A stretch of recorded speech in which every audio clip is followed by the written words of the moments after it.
නමෝ තස්ස භගවතු අරහතෝ සම්මා සම්බුද්දස්ස නමෝ තස්ස භගවතු අරහතෝ සම්මා සම්බුද්දස්ස නමෝ තස්ස භගවතු අරහතෝ සම්මා සම්බුද්දස්ස ඉතිපිසෝ භගවාරහං සම්මා සම්බුද්ධෝ විජ්ජාචරණ සම්පන්නෝ සුගතෝ ලෝකවිදු අනුත්තරෝ පුරිස ධම්ම සාරති සත්තා දේව මනුස්සානං බුද්ධෝ භගවාති ස්වාක්ඛාතෝ භගවතා ධම්මෝ සන්දිට්ඨිකෝ අකාලිකෝ ඒහි පස්සිකෝ ඕපනයිකෝ පච්චත්තං වේදිතබ්බෝ විඤ්ඤුහේති සුපටිපන්නෝ භගවතු සාවක සංඝෝ උජුපටිපන්නෝ භගවතු සාවක සංඝෝ ඥාය පටිපන්නෝ භගවතු සාවක සංඝෝ සාමීචි පටිපන්නෝ භගවතු සාවක සංඝෝ යතිදං චත්තාරි පුරිස යුගානි අට්ඨ පුරිස පුග්ගලා ඒස භගවතෝ ශාවක සංඝෝ ආහුනේයෝ පාහුනේයෝ දක්ඛිනේයෝ අංජලි කරණීයෝ අනුත්තරං පුඤ්ඤක්ඛෙත්තං ලෝකස්සාති වන්දාමි චේතියං සබ්බං සබ්බඨානේ සුපතිට්ඨිතං සාරීරික ධාතු මහාබෝධින් බුදරූපං සකලං සදා කායේ වාචා චිත්තේන පමාදේන මයා කතං අච්චයං කමමේ භන්තේ භූරි පඤ්ඤ තථාගත කායේන වාචා චිත්තේන පමාදේන මයා කතං අච්චයං කමමේ ධම්ම සම්දිට්ඨික අකාලික කායේන වාචා චිත්තේන පමාදේන මයා කතං අච්චයං කමමේ සංඝ සුපටිපන්න අනුත්තර සාදු. අද හැම දිනාටම තෙරුවන් සරණයි. මේ අපි අද 8 වෙනි දවස මේ ත්‍රිපිටක පරිශීලනයේ. එතකොට මෙතන 7 වෙනි දවස් කියලා දාලා තියෙන මම ඊ සතියේ එක තමයි මෙතන පේන්න සලස්සලා තියෙන්නේ. අපි දැන් ඉන්නේ කුද්දක නිකායේ. හැමෝටම මතක ඇති ගිය වැඩසටහනේ අපි කුද්දක පාඨ මේ සඳහන් කරලා තියෙන මෙන්න මේ කුද්දක පාඨ ගැන අපි සඳහනක් කරා. ඊට පස්සේ දෙවෙනි පොත හැටියට ධම්මපදයේ ගැන පොඩි සඳහන් කිරීමක් කරා. ගාථා ප්‍රමාණය ආදී වර්ග වල තියෙන ඒ ස්වභාවයන් ටිකක් අපි සාකච්ඡා කරා සූත්‍රානුසාරයෙන් පිටක අනුසාරයෙන්. ඊළඟට ධම්මපදයේ වගේම තුන්වෙනි පොත වන උදාන පාළියත් අපි කතා කරා. ඒකේ දේශනා කොච්චර තියෙනවද, උදාන කියන්නේ ඇයි ආදී කාරණා ටික. ඊළඟට කුද්දක නිකායේම ඉතිවුත්තක පාළියත් අපි සාකච්ඡා කරා 4 වෙනි පොත හැටියට. ඉතිවුත්තකේ මොනවද තියෙන්නේ කියන කාරණා අපි පොඩ්ඩක් කතා කරා. ඊළඟට සුත්ත නිපාතේ 5 වෙනි පොත හැටියට අපි ඒකත් කතා කරා වග්‍ර ප්‍රමාණය සූත්‍ර ආදී කාරණා ටික. ඊළඟට විමානවත්තු පේතවත්තු පොත් දෙකත් අපි සූත්‍රානුසාරයෙන් දේශනා ප්‍රමාණය ගාථා ප්‍රමාණය ආදී ටික අපි කතා කරා අභිමානවත්තුව වගේම ප්‍රේතවත්තු කියන පොත් දෙක ඊළඟට තේරගාථා පාලිය සහ තේරී ගාථා පාලිය කියන පොත් දෙකත් අපි කතා කරා එතනින් තමයි ගිය සතිය අපි වැඩසටහන අවසන් කරේ තේරී ගාථා කියන පොත එහෙම නැත්නම් තේරී ගාථා පාලිය. එතකොට ඒක 9 වෙනි පොත හැටියට තමයි කුද්දක නිකායේ අපි දැනගත්තේ. ඉතින් අද දවසේ වැඩසටහන ආරම්භ කරන්න තියෙන්නේ 8 වෙනි දිනේ හැටියට ජාතක පාළිය. එතකොට අපි හැමෝම දන්න පොතක් නෙමේ ජාතක පොත කියලා කියන්නේ. ජාතක පාළිය කියන නමින් තමයි ඒක ත්‍රිපිටකයේ ඇතුලේ සූත්‍ර පිටකයේ කුද්දක නිකායේ සඳහන් වෙන්නේ. එතකොට ජාතක පාළිය ටිකක් විශාලයි සංකීර්ණ පොතක්. ත්‍රිපිටකයේ ඇතුලේ තියෙන අපේ හිතාගෙන අපිට හිතෙන්නේ අපි දැනගෙන තියෙන්නේ කතාවස්තුව විතරයිනේ. කියන්නේ කතාවක් තියෙන එකට තමයි ජාතක කියලා අපි අහලා තියෙන්නේ අපි ඉගෙනගෙන තියෙන්නේ. හැබැයි ත්‍රිපිටක අධ්‍යයනය කිරීමේදී ජාතක පාළිය කියන එක ඉතාම සංකීර්ණයි. ඒක පොත් ප්‍රමාණයෙන්ම අපිට හිතා ගන්න පුළුවන්. අනිත් එක ඒක ගොඩාක් පරණ විහිදෙන විශාල දැනුම් සම්භාරයක් ඥාන සම්භාරයක් පුළුල් අර්ථයකින් අධ්‍යයනය කරන්න පුළුවන් පාලියක් තමයි මේ ජාතක පොත කියලා කියන්නේ. එතකොට කුද්දක නිකායේ 10 වෙනි ග්‍රන්ථය ඊළඟට 10:1 10:2 කියලා පොත් තුනක් තියෙනවා. ඒ කියන්නේ අර රතු පාට හැමෝටම අපි දන්න පොත තමයි බුද්ධ ජයන්ති පොත. එතකොට ඒ විදිහේ පොත් තුනක් තියෙනවා. බලන්න එතකොට පොත් තුනක් කියන්නේ විශාලයි. දැන් උදාන පාළිය, ඉතිවුත්තක පාළිය ආදී ඒවා චූටි පොත් තමයි තිබුණේ. දේශනා ගැඹුරු අර්ථයෙන් දේශනා ඒකේ අන්තර්ගත වුණාට ඊටාම සුළු ප්‍රමාණය. නමුත් ජාතක පාළිය තුල ඒව ඊට වඩා ටිකක් බරපතලයි. පොත් ප්‍රමාණය අතිනුත් ගත්තාම තුනක් තියෙනවා ග්‍රන්ථ. ඊළඟට සූත්‍ර පිටකයේ 24, 25, 26 කියන ග්‍රන්ථ තුන තමයි ඒකේ නම්බර හැටියට සඳහන් කරලා තියෙන්නේ. බුද්ධ ජයන්තිය ගත්තොත් එහෙම 30, 31, 32 කියන ග්‍රන්ථය. ඊළඟට මම පොඩි ආරම්භයක් හැටියට දාලා තිනවා ජාතං භූතං පුරා උත්තං භගවතෝ පුබ්බ චරිතං කායති පකාසේ තීති ජාතකං. මොකද්ද ජාතක කියලා කියන්නේ කියන අර්ථය තමයි මෙතන සාරත්ත පකාසිනී කියන ටීකාවේ සඳහන් වෙන්නේ. අටුවාවේ නෙමෙයි ටීකාවේ සඳහන් කරනවා බුදුරජාණන් වහන්සේගේ අතීත උප්පත්ති කතා හා චරිත විශේෂ ප්‍රකාශ කිරීම ජාතක යන තේරුම මෙහි දැක්වේ. එතකොට බුදුරජාණන් වහන්සේගේ අතීත උප්පත්ති කතා චරිත විශේෂ ප්‍රකාශ කිරීම ජාතක කියන වචනය තුල ගැබ්බෙලා තියෙනවා කියලා ටීකා පොත් වහන්සේ තුල සඳහන් වෙනවා. ඊළඟට සඳහන් වෙනවා පන්නා සාදිකානි පංච ජාතක සතානි ජාතකන්ති වේදිතබ්බං. චූල නිද්දේශයේ සඳහන් වෙනවා ජාතක 550ක්. එතකොට පන්නා සාධිකානි. එතකොට 550කට අධික ජාතක තියෙනවා කියලා කියනවා. 500කට අධික. එසේ වුවත් දැන් එහෙම 550ක් කියලා තමයි අපිත් දන්නේ. අපි පොඩි කාලේ දන්නෙත් එහෙමයි. නමුත් මේක අධ්‍යයනයේ හදාරනකොට අපිට මේ පොත් ත්‍රිත්වය ඇතුලේ ජාතක 547යි හමු වෙන්නේ. ඊළඟට මේ ඊටාම මේ සංක්ෂේපයෙන් තමයි මේවා මේ සාකච්ඡා කරන්නේ. මේක හදාරන්න ගියොත් එහෙම සමහර දැන් චීනට ලියවෙලා තියෙනවා ජාතක පොතක්. ඊළඟට සංස්කෘතයෙන් ලියවෙලා තියෙනවා. ටිබෙට් වල ලියවෙලා තියෙනවා. දැන් චීන එකේ එහෙම ජාතක 3000 ගණන් මට මතක හැටියට එන්න එහෙම කතා කරනවා. ඒ විදිහට මේ ඒවා මේ පොත්වලින්ම බෙදිලා ගිහිල්ලා තමයි මේ ජාතක පොත් වහන්සේලාත් ලියවෙලා තියෙන්නේ. එතකොට ඒ වගේ ගන්න දේවලුත් අපිට තියෙනවා. නමුත් දැන් අපි මේ කතා කරන්නේ අපේ බුද්ධ ජයන්තිය ඇතුලේ අපි දන්න පොත් තුන ඇතුලේ තියෙන ජාතක කොච්චර තියෙනවද ඒව ගැන තමයි අපි සාකච්ඡා කරන්නේ. ඒ නිසා මේ 547 කියන ඉලක්කම අපේ පොත් තුන ඇතුලේ තියෙන ඉලක්කම පමණයි කියන එක දැනගත්තාම ඇති. එතකොට මේකේ සම්පූර්ණයෙන්ම ත්‍රිපිටකයේ කියන ජාතක පාළියේ තියෙන්නේ කතා නෑ. ඒකේ කතාව තියෙන්නේ අට කතාවේ. නැත්නම් අටුවා පොත් වහන්සේ ඇතුලේ තමයි කතාව තියෙන්නේ. කතා වස්තුව ගාථා විතරමයි පාළිය තුල තියෙන්නේ. එතකොට ගාථා තියෙනවා 6905ක්. බලන්න එතකොට විශාල ගාථා ප්‍රමාණය.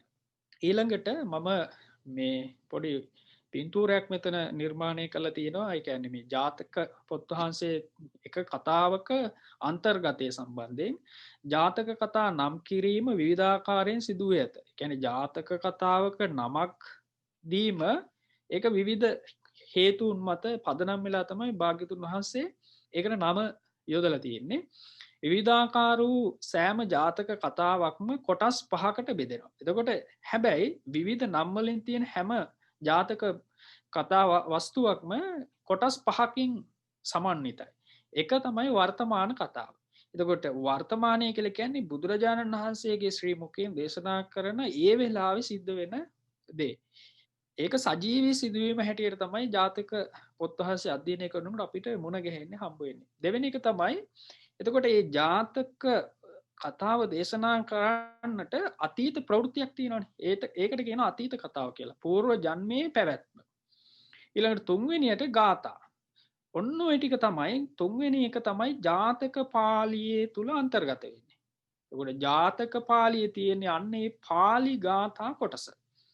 පළවෙනි එක සජීවී සිදුවීම හේවත් භාග්‍යතුන් වහන්සේ ඒ වෙලාවේ දේශනා කරන දේශනා පාඨය, අතීත ප්‍රවෘත්ති හේවත් අතීත ජන්මයේ පැවැත්ම, ඊළඟට තුන්වෙනි එක ගාථා ජාතක පාළියේන කොටස. හතරවෙනි එක තමයි අර්ථ වර්ණනාව. අර්ථ වර්ණනාව කියලා කියන්නේ මේ කතාව විස්තර කිරීම. එක් දවස බරණැස් නුවර කියලා පටන් ගන්න. එතකොට ඒක අතීත කතාව විස්තර කිරීම. එතකොට දැන් අපි ජාතක පොත් වහන්සේ මම පස්වෙනි එකක් කියන සමෝධානය කියලා කියන්නේ අතීත ජන්මයේ සිරිත් හා වර්තමානයේ චරිතත් ගැලපීම. ඒ කියන්නේ අතීත කතාවත් වර්තමාන කතාවත් ගලපලා ඉවර වෙලා ඒ සම්බන්ධව හෙළි කිරීම. ඕක තමයි ජාතක එක කතා වස්තුවක අන්තර්ගතය.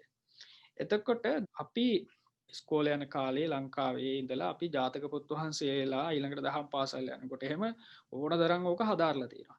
අපේ ඔළුවේ තියෙන මේ ජාතක පොත්වල තියෙන එක එක කතා නිකන් මේ ඒවා අපිට පිළිගන්න අමාරුයි කියලා වගේ.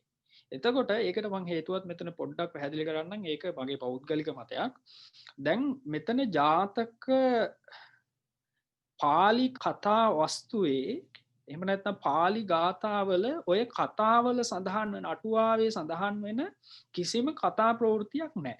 එතකොට ඒ අට කතාව සහ ජාතක ගාථා විවරණය කරේ පස්සේ. ඒ පස්සේ කියලා කියන්නේ භාග්‍යතුන් වහන්සේ පරිනිර්වාණයට පස්සේ ස්වාමීන් වහන්සේලා උපාසක උපාසිකාවන්ගේ ශ්‍රද්ධාව ජනනය කිරීමට කතාවක් අනුසාරයෙන් හරි ලස්සනට ඒක විස්තර කරනවා. එතකොට අන්නේ විස්තර කරන කතාව තමයි අපි අහලා තියෙන්නේ. අපි කවදාකවත් අපේ පාසලේවත් අපේ දහම් පාසලේවත් මේ ජාතක පාළියේ එන ගාථාව අපිට උගන්වලා නැහැ ගොඩාක් වෙලාවට. ඒක නිසා තමයි අපිට යම් ප්‍රමාණයක මතයක් අපේ තියෙනවා ජාතක පොත්වල තියෙන කතා සාමාන්‍යයෙන් මේ කාලෙට ගැලපෙන්නේ. සත්තු කොහෙද කතා කරලා තියෙන්නේ? ඊළඟට සත්තු කොහොමද උඩින් ගිහිලා තියෙන්නේ? සත්තු කොහොමද ප්‍රශ්න විසඳලා තියෙන්නේ කියන ඒ කාරණා ටිකක් අපි ඒවා පිළිගන්නේ නැතුව එතකොට ඒ පොත ප්‍රතික්ෂේප වෙන ගතියක් තියෙනවා. එතකොට ගැඹුරු දහම් කාරණා පංච උපාදානස්කන්ධ ආදී ඒවා අධ්‍යයනය කරනකොට මේ වගේ ඒවා ප්‍රතික්ෂේප වෙන ගතියක් තියෙනවා. එතකොට විශේෂයෙන්ම යුරෝපයේ ඊළඟට මේ ඇමරිකාව වගේ බෞද්ධ තේරවාදී බෞද්ධ අධ්‍යයනය කරන පිරිස මේ පොත ටිකක් අයින් කරන ඔන්න ඔය ප්‍රශ්නේ නිසා. නමුත් මේක ගැඹුරෙන් අපි හදාරන්න ගත්තාම ඒකේ මොකද්ද සිද්ධ වෙනවා කියන කාරණේ අපිට හොඳට සක්සුදක්සේ පැහැදිලි වෙනවා. ඉතින් ඒක මම මතක් කරේ මේක අනිවාර්යයෙන්ම අපි හදාරන්න අවශ්‍ය කරන පොතක් නිසා. ඊළඟට මේකේ නිපාත තමයි ගොඩාක් වෙලාවට තියෙන්නේ. එතකොට මම සඳහන් කරා ජාතක 547ක් තියෙනවා, ගාථා 6905ක් තියෙනවා. එතකොට නිපාත ගණනාවක් ඇතුලේ තමයි මේක සාකච්ඡා කරන්නේ. නිපාත 22ක් තියෙනවා. මම ඒකත් පොඩ්ඩක් සැකවෙන් සඳහන් කරගෙන යන්නම්. පළවෙනි නිපාතේ ඒකක නිපාතේ හැටියට සඳහන් වෙන්නේ පණ්ණාසක 3යි. පණ්ණාසකයක් කියලා කියන්නේ 50 කොටස්නේ. එතකොට 50 එක කොටස, 50 දෙක කොටස, 50 තුන කොටස කියලා පණ්ණාසක 3ක් ඇතුලේ ජාතක කතා 150යි.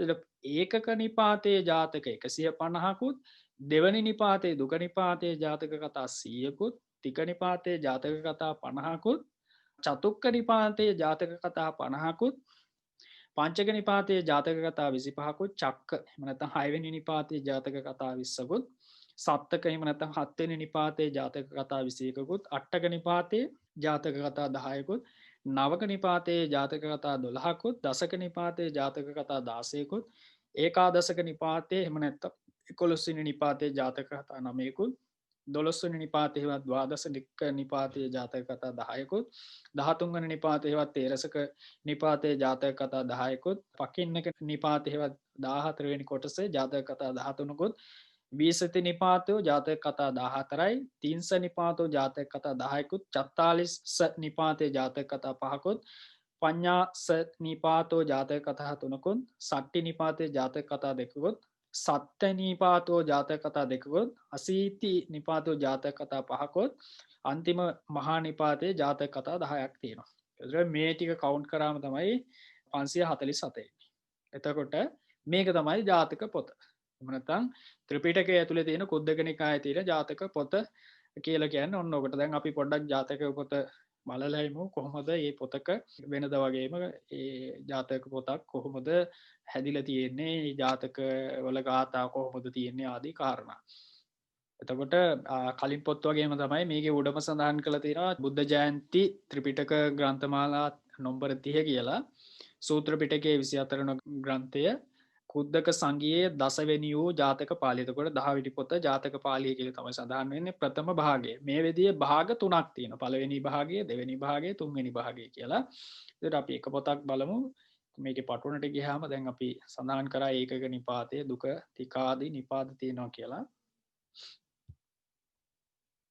දැන් මේක තමයි පටුන. එතකොට ජාතක පාළිය පඨම භාගෝ විෂය සුචි ඒකක නිපාතයෝ. එතකොට ඒකක නිපාතේ මේ විදිහට වග්ග තියෙනවා ගණනාවක්. ඉතින් ඒවා මම සඳහන් කරන්න ගියේ නැහැ. ගොඩාක් වැඩිපුර යන නිසා මේකේ තියෙන විශේෂත්වය තමයි පටුනේ දැන් ජාතක සංඛ්‍යා කියලා මෙතන 1 2 3 4 5 කියලා මේ හැමෝටම පේනවා ඇති මේ 11 12 13 14 මේ විදිහට යනවා. එතකොට ඒ ජාතකවල නම්බර ඒ කියන්නේ පළවෙනි එක, දෙවෙනි එක, තුන්වෙනි එක. ඊට පස්සේ තියෙන නම්බර 10ක් ඒ සඳහන් වෙන්නේ ඒ අපන්නක වර්ගයේ තියෙන ජාතක 10 නම්බර. ඒ කියන්නේ පළවෙනි එක තමයි අපන්නක ජාතකය, දෙවෙනි එක තමයි වන්නුපත ජාතකය. ඒ විදිහට ඒ ජාතක මේ කතා වස්තුන් වල තියෙන නම්බර එක තමයි එතන තියෙන්නේ. ඊළඟට අනිත් එක අපි දන්නවා පිටු අංකය ඒ ටික එහෙම තියෙන්නේ. ඊළඟට අපි දෙවෙනි සීල වර්ගයට ගියොත් එහෙම ඒකෙත් පළවෙනි එක මෙතන නම්බර 11 කියලා දාලා තියෙනවා. මේ හැමෝටම පේනවද මේ? ඊළඟට 11ට පිටිපස්සෙන් තියෙනවා තා ආය නම්බර එකක්. ඒ කියන්නේ ඒ දෙවෙනි වර්ගයේ පළවෙනි ජාතක කතාව කියන එක තමයි මේ නම්බර පිළිවෙල එතන සඳහන් වෙන්නේ. ඉතින් ඕකත් පෙන්වන්න තමයි මම ඇත්තට බලාපොරොත්තු වෙන්නේ. අපි එක ජාතක කතාවකට අපි ගියොත් එම් පළවෙනි එක දැන් මේක තමයි මේ පළවෙනි ජාතක. දැන් අපි දැනගෙන තියෙන්නේ මේ කතා වස්තුවනේ. හැබැයි දැන් බලන්න මෙන්න මෙතන මෙන්න මේ ගාථාව විතරයි තියෙන්නේ මේ. අපන්නක වග්ගෝ අපන්නක ජාතකං. අපන්නකං තාන මේකේ ဒ ුතියං ආහෝ තක්ඛිකා ඒත දඤ්ඤාය මේධාවි තං ගන්හේ යද පන්න කන්ති. එතන ඒ පන්න කන්ති කියන එක උඩින් හැමෝටම පේනවා ඇති එක කියලා ඉලක්කමක් දාලා තියෙනවා. ඉතින් ඒ ඉලක්කම මොකක්ද කියන එක අපි වෙනද වගේම මේ යට තං ගන්හෙය්‍ය අපන්නකං මච්චසං. එතකොට ඒ විදිහට තමයි ඔය පොත්වල තියෙන දැන් මේකේ ගොඩාක් ඉලක්කම් තියෙනවා. හේතුව තමයි මේක හැම භාෂාවකින්ම ගොඩක් වෙලාවට තායිලන්තේ, බුරුමේ, චීනේ, ලාओස් හැම එකකම ජාතක පොත ගොඩාක් පරිශීලනය කරන පොතක්. ඒ නිසා තමයි ඒ හැමතැනින්ම මේක සංශෝධනය කරනකොට ගත්තා කියන එක හොඳට වැටහෙන එක තැනක් තමයි මේ ඉලක්කම් ගොඩක් අපිට හම්බ වෙන එක. ඉතින් ඕක තමයි පළවෙනි ජාතක. එහෙම නැත්නම් අපන්නක ජාතකයේ තියෙන පාළියේ තියෙන ගාථා. ඔන්න ඔය ගාථාවට තමයි අර මම සඳහන් කර කාරණා පහ වර්තමාන අතීත ආදී ඒ කාරණා පහ එකතු කරලා බුදුරජාණන් වහන්සේ දේශනා කරපු කතා වස්තුව පාදක කරගෙන අට කතාවේ සඳහන් වන කතාවත් ඊළඟට පසු කාලින ස්වාමීන් වහන්සේලා ධර්මදර තාම සිත් ගන්න ආකාරයෙන් ග්‍රන්ථ වලට එකතු කරපු ඒ කතාවත් එක්ක තමයි මේ ජාතක පාළිය යන්නේ. දැන් දෙවෙනි එකත් වන්නුපත ජාතකයේ ගත්තොත් එහෙම ඒකේ තියෙන එක ගාථා. එතකොට ඒ විදිහේ කතා 120ක් තමයි මේ පළවෙනි ඒකක නිපාතේ තියෙන්නේ. පැහැදිලිනේ. එතකොට අපි නිකන් තව නිපාතයකට ගිහිල්ලා බලමු. මැද්දේ තියෙන එකකට මේ 12 වෙනි නිපාතය. එතකොට 464 වෙනි ජාතක කතා වස්තුව තමයි මේ චූල කුණාල කියන ජාතකය. එතකොට 12 වෙනි නිපාතේ පළවෙනි ජාතකය තමයි චූල කුණාල කියන ජාතකය. එතකොට ඒක ජාතක 547න් 464 වෙනි එක. ඒකට ගිහිල්ලා අපි බැලුවොත් එහෙම ඔන්න මෙතනින් තමයි මේ ඒක පටන් ගන්න. එතකොට හැමෝටම පේනවා ඇති උඩ තියෙනවා 412 ජාතක පාලි ද්වාදස්සක නිපාතෝ කියලා. ඊට පස්සේ ලොකු ඉලක්කමක් තියෙනවා 1650 කියලා. ඒ 1650 කියලා කියන්නේ මේ කීවෙනි ගාථාවද 6905 කියන ගාථා මුළු ප්‍රමාණයෙන් මේ ගාථාව 1650 වෙනි ගාථා. ඒ විදිහට තමයි චූල කුණාල ජාතකය. එතකොට මේකේ ගාථා එකක් නෙවෙයි ගණනාවක් මේකේ සඳහන් වෙනවා. එතකොට ඒක තමයි මේ ටික ටික ජාතක කතා ඉස්සරහට යන්න අර තියෙන ගාථා ප්‍රමාණය වැඩි වෙනවා. එතකොට අන්තිමේට තියෙනවා ගාථා 100 හමාර තියෙන ජාතක කතා වස්තුන් තියෙනවා. එතකොට ওই විදිහට තමයි මේ ජාතක පොත යන්නේ සම්පූර්ණයෙන්ම මේ ජාතක පාළිය කියන පොත් තුන ඇතුළෙම දැන් මේ පළවෙනි පොත මේ විදිහට පොත් තුනක් තියෙනවා. මේ පොත් තුන ඇතුළෙම ගාථා විතරමයි තියෙන්නේ. එතකොට මේක තමයි ජාතක පොත කියලා කියන්නේ. හැබැයි සමහරට කවුරුත් මේක දැනගෙන ඉන්නත් ඇති නොදැන ඉන්නත් ඇති ජාතක පොත කිව්වහම අපිට අපේ ඔළුවේ තියෙන්නම කතාවක්නේ. හැබැයි ත්‍රිපිටකයේ ජාතක පොත කියලා කියන්නේ අන්න ඒක නෙවෙයි කියන එක තමයි මෙතනින් අපි ඉගෙන ගන්න. එතකොට මේ පොතත් අර කලින් ඒව වගේම තමයි අවසානයේට අර පද වල තියෙන ඒ පද හොයන්න එහෙම නැත්නම් වචනාර්ථ හොයන ආකාර එහෙම අර කලින් විදිහම තමයි ගාථා හොයන හැටි ඒ විදිහටම මේකෙත් අන්තිමේට සඳහන් වෙලා තියෙනවා. ඉතින් මේ පොත කැමති කෙනෙකුට ටිකක් බලන්න පුළුවන්. මේක ටිකක් අමාරුයි. හේතුව තමයි මේක පාලියත් ගොඩාක් පරණ පාලියක්. මොකද ගොඩාක් ඈතට විහිදෙන එකක්. ජීවමාන බුදුරජාණන් වහන්සේ මුල් කාලේ අවදී ඉඳලම ජාතක කතා වස්තුන් දේශනා කරා. එතකොට මේකේ පාලියක් ටිකක් හරි අමාරුයි. අපිටත් මේක ටිකක් අධ්‍යයනය කරන්න ටිකක් අමාරු පොතක්. නමුත් මේක හරීම වැදගත් සහ ගොඩාක් ධර්මකාරණා ඉස්මතු කරලා ගන්න පුළුවන් කවුරුත් ප්‍රිය කරන පොතක් තමයි ජාතක පොත. ජාතක පාළිය. අපි කතාවස්තුව වගේම මේකත් ගාථාවක් දෙකක් අපි අධ්‍යයනය කරනවා නම් කරලා තියෙනවා නම් ඉතාලම වටිනවා කියලා තමයි මගේ පෞද්ගලික අදහස. මේක තමයි ජාතක පොත කියලා අපි කියන්නේ. ඊළඟට අපි දෙවෙනි එක නිද්දේශ පාළිය. මේකත් ජාතක පොත වගේම තමයි මේකත් ටිකක් සංකීර්ණ පොතක්.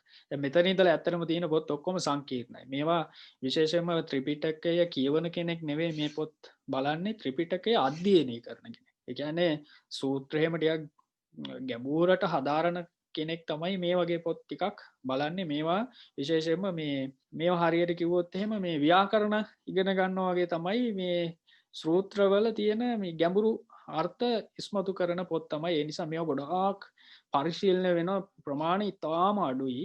ඒ නිසා මමත් ඉතින් පොඩි කෙටියට තමයි මේවා කරේ. මොකද මේ ටිකක් ගැඹුරුයි මේ වගේ කාරණා හොයන්න තියෙන පොත් ප්‍රමාණයත් අඩුයි. ඇත්තට මේවට ලියවිලා තියෙන පොතුත් හරිම අඩුයි. කොහොම නමුත් නිද්දේශ පාළියේ 11 වෙනි පොත කුද්දක නිකායේ ඒකෙත් පොත් දෙකක් තියෙනවා 11 12 කියලා එක දෙක හැටියට. සූත්‍ර පිටකයේ 27 සහ 28 වන ග්‍රන්ථයේ හැටියට පොත් දෙකකින් සමන්විතයි. ඒ වගේම තමයි බුද්ධ ජයන්ති ත්‍රිපිටක ග්‍රන්ථ මාලාවේ 33 සහ 34 වෙනි ග්‍රන්ථයේ හැටියට තමයි මේ පොත් වහන්සේලා දෙනම ත්‍රිපිටකය ඇතුලේ තියෙන්නේ. එතකොට මේ නිද්දේශයේ චූල නිද්දේශය සහ මහා නිද්දේශය කියලා නිද්දේශ දෙකක් තියෙනවා. එතකොට නිද්දේශ පාළිය හැමෝටම මතක ඇති මේ කුද්දක නිකායේම තිබුණ උඩ පොත සුත්ත නිපාත පාළිය කියලා. එහෙම නැත්නම් සුත්ත නිපාතය කියලා. එතකොට මේ සුත්ත නිපාතේ තියෙන සූත්‍ර ටිකමයි මේකේ තියෙන්නේ. ඒකෙත් අට්ටක සහ පාරායන කියන වර්ග දෙකක් හැමෝටම මතක ඇති මම අවසානයේ සඳහන් කරා. අන්නේ අට්ටක සහ පාරායන වර්ගයේ තියෙන සූත්‍ර 32යි. ඒකට තව කග්ගවිසාන කියන සූත්‍රයක් එකතු කරලා 33ක් තියෙනවා. සූත්‍ර 33ක් ඉතාම ගැඹුරෙන් අධ්‍යයනය කරන පොතක් තමයි මේ පොත් වහන්සේලා දෙනම. එතකොට මේක මහා සාරිපුත්ත මහරහතන් වහන්සේ තමයි නිර්දේශපාලිය දේශනා කළා තියෙන්නේ. එහෙම නැත්නම් උන්වහන්සේගේ ධර්මය ඉගැන්වීම් ක්‍රම තමයි මේ පොත් වහන්සේලා දෙනම ඇතුළේ තියෙන්නේ.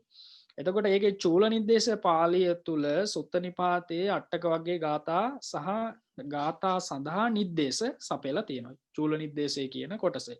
මහා නිර්දේශ පාළිය තුල කග්ගවිසාන දේශනාවට හා පාරායන පාළියට නිර්දේශ සපයලා තියෙනවා. ඊළඟට මම පොඩි ටිකක් අමාරු නමුත් වචන ටිකක් එකතු කරලා තියෙනවා. ව්‍යංජන පාඨ අත්ත පාඨ යයි ලෙසින් සිටි පාඨ විස්තර කර දැක්වීම නිර්දේශ නම් වේ. එතකොට මොකද්ද මේ නිර්දේශ කියන වචනය තේරුම? ව්‍යංජන පාඨ අත්ත පාඨ. එතකොට ව්‍යංජන කියලා කියන්නේ ව්‍යංජන කියන එකනේ. අත්ත පාඨ කියලා කියන්නේ අර්ථයේ එහෙම නැත්නම් ගැබ් වෙලා තියෙන එක. මේ ව්‍යංජන සහ අත්ත පාඨ විස්තර කරන එකට තමයි නිර්දේශ කියලා කියන්නේ. හැමෝටම පේනවා ඒක බැලූ බැල්මටම ටිකක් වැඩිපුර විස්තර කරන ගතියක් තමයි මේ පොත්වල සඳහන් වෙන්නේ. එතකොට ඒකේ ව්‍යංජන කියන කොටස අන්තර්ගත වෙනවා කරුණු 6ක්. පළවෙනි එක තමයි අක්කර. අක්කර කියලා කියන්නේ අපි කියන්නේ අකුරු කියලා. ABCD කියලා ගත්තොත් එimhe ඉංග්‍රීසි වල එහෙම නැත්නම් සිංහල වල තියෙන මේ අක්කර කියලා කියන්නේ මෙන්න මේක. පරිපූර්ණ පදය හෝ පදාවයව වූ වර්ණය හෝ ඒකාක්ෂර පදේ අක්ෂර නම් එතකොට සරලව ගත්තොත් එහෙම අකුර කියන එක තමයි අක්කර එහෙම නැත්නම් අක්ෂර කියලා කියන්නේ. ඊළඟට පද කියලා දෙවෙනි එක තියෙනවා. ඒ පදේ කියලා කියන්නේ විභක්ති අන්ත වූ අර්ථ දෝතක අක්ෂර සමුදාය පද නම් මේ. එතකොට මේව ටිකක් ඇත්තටම මේ ව්‍යාකරණයට බරයි විභක්ති කියලා දැන් ඕනම එකක තියෙනවනේ භාෂාවක් හදාරන විභක්ති කියලා. එතකොට මේ විභක්තියක් අන්ත වූ අක්ෂර සමුදායට කියනවා පදේ කියලා.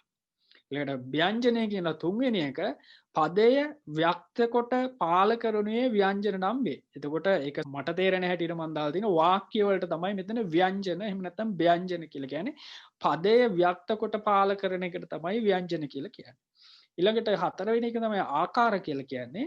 ආකාර කියලා කියන්නේ වාක්‍ය සංඛ්‍යාත ව්‍යංජන නන් අයුරින් විභාග කිරීම ආකාර නම් වේ. එතකොට වාක්‍ය සහ ව්‍යංජන නන් අයුරින් එක එක විදිහට විභාග කිරීම එකතු කිරීම. එතකොට මේක ඇත්තටම මේ සූත්‍ර විශ්ලේෂණය කරන එක මාර්ගයක්. ඒක තමයි මේ ආකාර හැටියට සඳහන් කරලා තියෙන්නේ.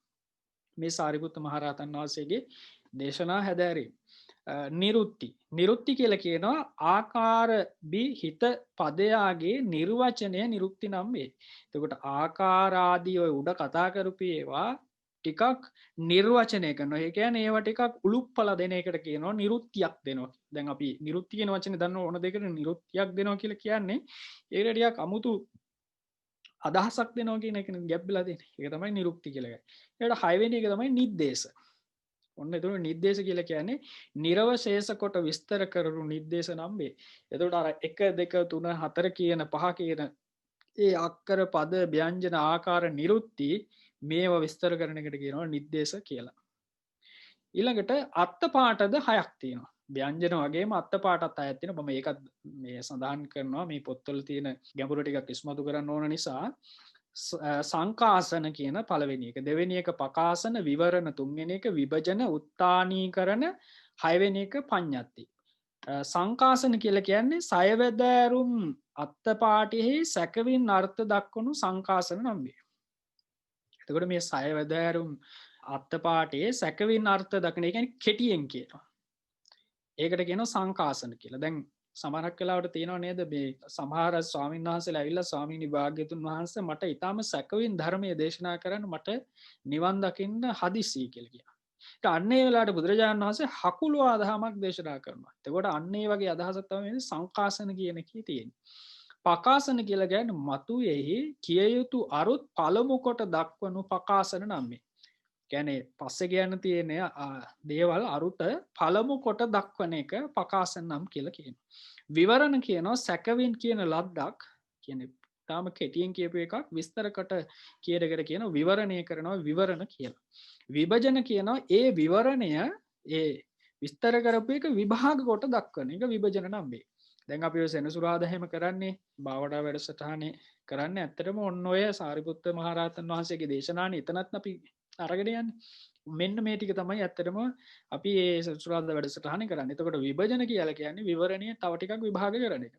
උත්තානිකරණ කියලා කියනවා විවෘත වූ අර්ථය විස්තර කරනු උපමා එළවා දක්වනු උත්තානිකරණ නම්. එතකොට විවරණය කරලා විභාග කරලා තවත් ඒක විවෘත කරනවා මොනවා කරලාද උපමාදී දේවල් දක්වලා. ඒකට කියනවා උත්තානීකරණ කියලා. ඊළඟට පඤ්ඤත්ති කියලා හයවෙනි එක දහම් අසන්නවුන් සොම්නස දනවා නොසියුම් නුවණැතියන් නුවණ තියුණු කරුණේ පඤ්ඤත්ති නම්. එතකොට උපමාවත් කියලා තව ඒවා වැටහෙන්න එයාට තීව්‍ර කරන්න නුවණ පහළ වෙන්න තවත් ඒකට අර්ථ කරුණු එකතු කරන එකට කියන පඤ්ඤත්ති කියලා. එතකොට මෙන්න මේ ආකාර 12න් චූල සහ මහා නිද්දේශය අන්තර්ගතයි. එතකොට චූල සහ මහා නිද්දේශයේ මෙන්න මේවා තමයි සඳහන් වෙන්නේ. මහා නිද්දේශයේ කාමසෝත්ත. එතකොට දැන් අර සුත්ත නිපාතයේ තිබිච්ච සූත්‍ර මේ අටක වර්ගයේ තිබිච්ච සූත්‍ර 16 මෙතන තියෙන. මම ආපහු නම් කියන්න යන්න අවශ්‍ය නැහැ. එතකොට මේ තවාම ගම්භීර අදටත් අපිට විවරණය කරගන්න අමාරු දේශනා 16ක් තමයි තියෙන්නේ. මේ දේශනා 16 සාරිපුත්ත මහරහතන් වහන්සේ නිද්දේශ පාළියේ මහා නිද්දේශය තුල ඉතාම වචනයෙන් වචනයට ඒකට අර්ථකතන නැත්නම් අර්ථ දහම් රසය ගොඩනැගෙන ආකාරයට දෙන එක තමයි නිද්දේශ පාළියේ මහා නිද්දේශය තුල සඳහන් වෙන්නේ.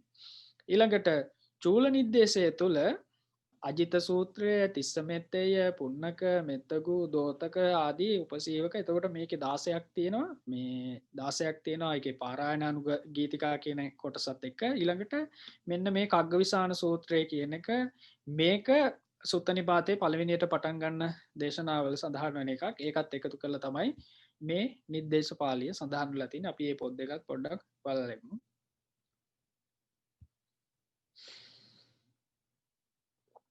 එතකොට මහා නිද්දේශය තමයි මම ඉස්සලම තෝරාගෙන තියෙන්නේ. එතකොට බුද්ධ ජයන්ති ත්‍රිපිටක ග්‍රන්ථමාලා 33 වෙනි පොත හැටියට ග්‍රන්ථයේ හැටියට සූත්‍ර පිටකයේ 27 වෙනි ග්‍රන්ථය මහා නිද්දේශ පාළිය කුද්දක නිකායේ ඒකාදශ භාගයේ ওই විදිහට සඳහන් වෙනවා. අපි මේකේ පටුනට ගිහිල්ලා බලමු පොඩ්ඩක්. දැන් හැමෝටම පේනවා ඇති නේද?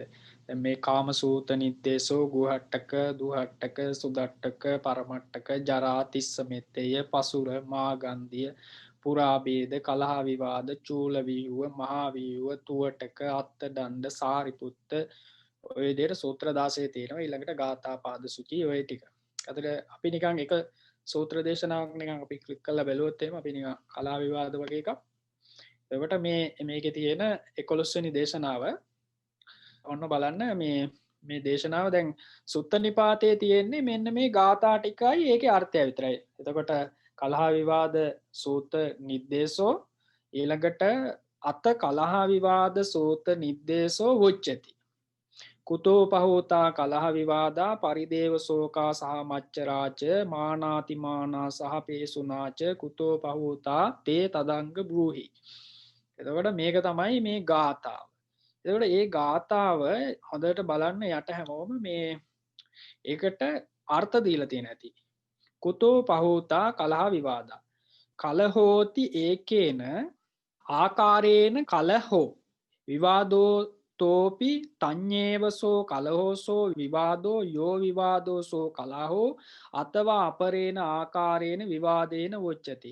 කලහාස පුබ්බ භාගෝ විවාදෝ රාජා තෝපි රාජෝහි විවාදන්ති බ්‍යන්ති යාපි කත්තියේහි විවාදන්ති බ්‍රාහ්මනාපි බ්‍රාහ්මණේහි විවාදම්පි ගහපතිපි ගහපතිහි විවාදන්ති මාතාපි පුත්තේන විවාදන්ති පුත්තෝපි මාතරා විවාදන්ති පිතාති පුත්තේන විවාදන්ති පුත්තෝපි පිතරා විවාදන්ති බාතාපි බාතරා විවාදති බාතාපි භගිනියා විවදති භගිනීපි බාතරා විවදති සභායෝපි සහයේන විවදති අයං විවාදෝ. එතකොට මේ විවාද කියන වචනය මේ පාලියක මං සිංහලෙන් ඒක සඳහන් කළ තියෙන එකත් මෙතන කියන්න. ඒක විස්තර කරලා තියෙන ආකාරයේ ගාථාව ඉස්සලාම සඳහන් කරන මොකද්ද මේ ගාථාව ඊට පස්සේ කුතෝ පහූතා කලහ විවාද. කලහ නම් එක් අයුරකින් කලහය. එතකොට කලහව කියන එක එක ආකාරයකින් කලහව කියනවා. විවාද නමු එයමයි. කලහවටම තමයි විවාදයක් කියන්නේ කියන එක සඳහන් කරනවා. යමෙක් කලහ නම් ඒ විවාදය. යමෙක් විවාද නම් ඒ කලහයි. එතකොට විවාදයයි කලහවයි දෙකම එකයි වගේ සඳහන් කරනවා. නොහොත් අන් අයුරකින් විවාදය කියනු ලැබෙත්. කලහයාගේ పూర్ව භාගය විවාදය. තව ක්‍රමයකින් කිව්වොත් එහෙම කලහයාගේ పూర్ව භාගයේ විවාදයයි කියලා කියනවා. රජුද රජුන් සමග විවාද කරයි. රජවරුත් එක්ක විවාද කරනවා. කැත්කුලයෝ ශස්ත්‍රියොත් එක්ක එහෙම නැත්නම් ශස්ත්‍රියෝ ශස්ත්‍රියොත් සමග විවාද කරේ. බමුණොත් එක්ක වාද විවාද කරනවා. ගැහැවියත් එක්ක විවාද කරනවා. මව් පුතු සමග විවාද කරනවා. පුතා මව සමග විවාද කරනවා. පියා පුතු සමග විවාද කරනවා. ඔය විදිහට මොකද්ද මේ විවාදය කියන එක නොයෙක් ආකාරයෙන් විග්‍රහ කරලා ඒක අපි අර ගැඹුරු අර්ථය සියුම් ආකාරයකින් විවරණය උපමා ආදිය දක්වලා හරි ලස්සනට තියෙනවා මේ නිද්දේශ පාළිය තුළ. ඉතින් මේක ගොඩාක් ධර්මයේ හදාරන කට්ටිය තමයි ගොඩක් වෙලාවට මේ වගේ දේශනා හදාරන්නේ. ඔන්න ඔය විදිහට තමයි ඔය පොතේ සැකිල්ල සාමාන්‍යයෙන් යන්නේ. හැමෝටම පොඩි චිත්‍රයක් මවා ගන්න පුළුවන් මොකද්ද මේකේ වෙන්නේ කියන එක. අපි චූල නිද්දේශයට පොඩ්ඩක් ගිහිල්ලා බලමු. මේක 34 වෙනි ග්‍රන්ථය හැටියට තමයි සඳහන් වෙන්නේ. මේක දෙවෙනි භාගය. එහෙම නැත්නම් චූල නිද්දේශ පාළිය. ඒකෙත් අපි මේ පටුනට ගිහිල්ලා බලමු. දැන් මේ පාරායන වගේ තියෙන ගාථා මේ දේශනා 16ම තමයි තියෙන්නේ. එතකොට මේ දේශනා 16ට අර්ථ දීලා තියෙන සාරිපුත්ත මහ රහතන් වහන්සේ අපි අර වගේම එක දේශනාවකට ගිහිල්ලා බලමු. මේ අජිතමානවක තිස්ස මෙත්තේය පුන්නක මෙත්තගු දෝතව උපසීව නන්දක හේමක තෝදේය කප්ප භද්‍රාවද උදය පෝසාල මෝගරාජ පිංගිය ඔය දේශනා 16 තමයි තියෙන්නේ. හැබැයි සුත්ත නිපාතයට වඩා මේක ටිකක් පුළුල් අර්ථයකින් මේ වචන වල එහෙම අර්ථය ඊටාම මේ ලස්සනට නිද්දේශ පාළිය තුල සඳහන් වෙනවා. මේක මම ගොඩාක් කලකට මේ බණවලට එහෙම මෙහෙත් කියලා තියෙන ගාතාවක් නෙමෙයි. අජිත සූත්‍රය පළවෙනි එක කේනස්සු නියුතෝ ලෝකෝ ඉච්ඡාස්මතෝ අජිතෝ කේනස්සු නප්පකාසති කිස්සාබිලේපනම් රූසි කිංසු තස්ස මහබ්බය. එතකොට මේ ගාථාවට තේරුම විතරයි සුත්ත නිපාතයේ පාරායන වර්ගයේ තුල තියෙන්නේ. ඒක හැම තියෙනවා. හැබැයි මේකේ කේනස්සු නියුතෝ ලෝකෝති. එතකොට මොකද්ද ලෝකය කියලා කියන එක? දැන් අපි මේ සනසුරාදා වැඩසටහනෙත් කතා කරන්නේ ලෝකෝ උච්චති කිත්තාවතානුකෝ ලෝකෝ කියන එක. එතකොට මෙතන බලන්න මේ ලෝකයේ එක තැනක විවරණය කරලා තියෙනවා. නිරය ලෝකෝ, තිරච්ඡාන ලෝකෝ, පෙත්තිවිසය ලෝකෝ, මනුස්ස ලෝකෝ, දේව ලෝකෝ, කන්ද ලෝකෝ, ධාතු ලෝකෝ, ආයතන ලෝකෝ, අයං ලෝකෝ, පරලෝකෝ, බ්‍රහ්ම ලෝකෝ, දේව ලෝකෝ, අයං උච්චති ලෝකෝ. එතකොට මෙතන ලෝකෝ කියන එක විවරණය කරලා තියෙන්නේ ඒ විදිහට. අයං ලෝකෝ කියන ආවුතෝ නිවුතෝ ඕවුතෝ පිහිතෝ පටිච්චන්නෝ පටිකුජ්ජිතෝති කේනසු නිවුතෝ ලෝකෝ. එතකොට මේ ලෝකය කියන එක විස්තර කරලා තියෙන හැටි මම ඒ වචන ටික විතරක් මේකේ සිංහලෙන් කොහොමද තියෙන්නේ කියන එක පැහැදිලි කරන්න. එතකොට හැමෝටම අදහසක් එනවා මොකද්ද මේකේ මේ කතා කරන්නේ කියන එක. එතකොට ගාථාවේ තේරුම උඩ සඳහන් කරලා තියෙනවා. කේනසු නියුතෝ ලෝකෝ යනු නිරය ලෝකය, තිරිසන් ලෝකය, പ്രേත ලෝකය, මනුස්ස ලෝකය, දිව්‍ය ලෝකය, ස්කන්ධ ලෝකය, ධාතු ලෝකය, ආයතන ලෝකය, මෙලොව, පරලොව, බඹලොව, දෙව්ලොව යන මේ ලෝකයයි කියනු ලැබේ. මෙලොව කිමකින් අවුරන ලද්දේ, වසන ලද්දේ, යටින් වසන ලද්දේ, උඩින් වසන ලද්දේ, පිලිසන් වූයේ යටිකුරු කරන ලද්දේ යයි කේනස්සු නියුතෝ ලෝකෝ යනු වේ. එතකොට කේනස්සු නියුතෝ ලෝකෝ කියන වචනය බලන්න කොච්චර දුරට මේක විවරණය කරලා තිනොද. හැබැයි මේ පළවෙනි විවරණය තව මේක තව ඉස්සරහට යන්න මොකටද නියුත කියලා කියන්නේ ලෝක කියලා කියන වචනේ කොහොමද හැදුනේ ඔය විදිහට ඊටාම මේ ගැඹුරට එක් කරගෙන යනවා. ඉතින් මේ විදිහට තමයි මේ චූල නිද්දේශය සහ මහා නිද්දේශය කියන මේ නිද්දේශ පාළියේ තියෙන පොත සඳහන් වෙන්නේ. එතකොට මෙතන දැන් අපි අවිද්‍යාව කියන වචනයක් තියෙනවා නේද? අවිජ්ජා නියුතෝ ලෝකෝ. අවිද්‍යාව කියන එක දුක්ඛ සත්‍යයේ නොදැනීම, දුක්ඛ සමුදය සත්‍යයේ නොදැනීම, දුක්ඛ නිරෝධ සත්‍යයේ නොදැනීම, දුක්ඛ නිරෝධ ගාමිනී පටිපදා සත්‍යයේ නොදැනීම, පූර්වාන්තයේ නොදැනීම, අපරාන්තයේ නොදැනීම, පූර්වාන්ත අපරාන්තයේ නොදැනීම, ඉදප්පච්චේතාවේ සංඛ්‍යාත පටිච්චසමුප්පාද ධර්මයේ නොදැනීම. මෙබඳු යම් නොදැක්මක්, අනවබෝධයක්, අනනුබෝධයක්, අසම්බෝධයක්, අපපතිවේදයක්, රූපාදී අනිත්‍යාදී සාමාන්‍යයක් සංග්‍රහ නොකිරීමක්, අනිත්‍යාදී නොබැසගැන්මක්, සමව නොබැලීමක්, ප්‍රතිවේක්ෂා නොකිරීමක්, ප්‍රත්‍යක්ෂ නොකිරීමක් දුර්මේද්‍යයක් බාල භවෙක් සම්‍යක් ඥාන රහිත භවෙක් මුලායෙක් බලවත් මුලායෙක් හාත්පසින් මුලායෙක් අවිද්‍යාවෙක් අවිද්‍යා ඕගයෙක් අවිද්‍යා යෝගයෙක් අවිද්‍යා අනුසේක් සිත මැඩලන අවිද්‍යා පරියුත්තානයෙක් අවිද්‍යා පරිඝයෙක් මෝහ සංඛ්‍යාත අකුසල මූලයෙක් වේද මේ අවිද්‍යාවයි කියනු ලැබේ. දැන් අපි අවිද්‍යාව කියලා අහලා තියෙන එකයි මේ අවිද්‍යාව විග්‍රහය අතර වෙනස කොහොමද? ඒකයි මං කිව්වේ මේ පොත් ටික අපි හදාරන්නේ සූත්‍ර හොඳට අධ්‍යයනයේ ගැඹුරට හදාරන කෙනෙක්. හැබැයි මේක භාවනා කරන කෙනෙකුට ඉතාම වැදගත්.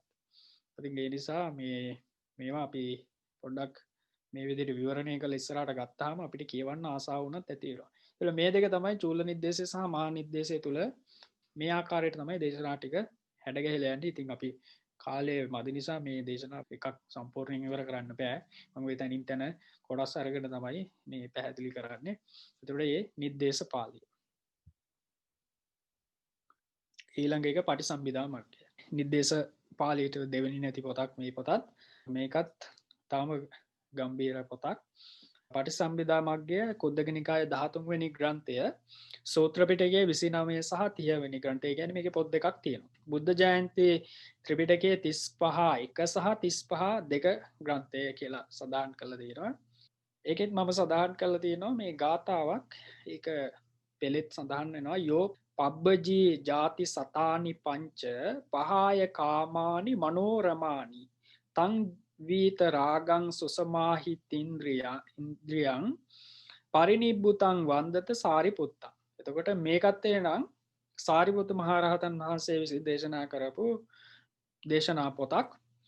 දේශනා ගණනාවක් තියෙන්නේ මේ පටිසම්භිදා මග්ගෙත්. එතකොට මේවා මේ දැන් අපි කලින් කතා කරලා තියෙනවානේ මේ පළවෙනි සංගායනාවෙන් තමයි මේවා සංග්‍රහිත කරේ මේ විදිහට කැටි කරලා මේ පොතට මේ නම දාමු කියලා. එතකොට මේ සංගායනාවෙන් පස්සේ තමයි මේවා මේ විදිහට ලස්සනට මල් මාලයක් වගේ ලස්සනට සකස් කරේ. මේකත් පටිසම්භිදා මග්ග පාළියත් සාරිපුත්ත මහරහතන් වහන්සේගේම දේශනා එකතු කරලා හදලා තියෙන දේශනා පොතක්. පටිසම්භිදා කියලා කියන්නේ පිළිසිඹියා. අපි කියන්නේ සිව් පිළිසිඹියාපත් මහරහතන් වහන්සේ කෙනෙක් කියලා වචනයක් අහලා තියෙනවා. එතකොට පිළිසිඹියා කියන එක හතරක් තියෙනවා.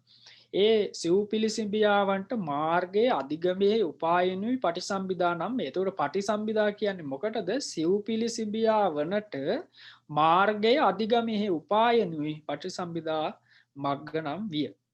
එතකොට පටිසම්භිදා කියන එක හතරක් තියෙනවා. පටිසම්භිදා නම් ඥාන ප්‍රභේදය. එතකොට පටිසම්භිදා කියලා කියනවා සිවුම් වූ ඥානවල තියෙන ප්‍රභේදයට කියනවා පටිසම්භිදා කියලා. ඉතින් මේවා ගැඹුරු වෙන්න පුළුවන්. නමුත් අපි මේවා දැනගන්න එක හොඳයි.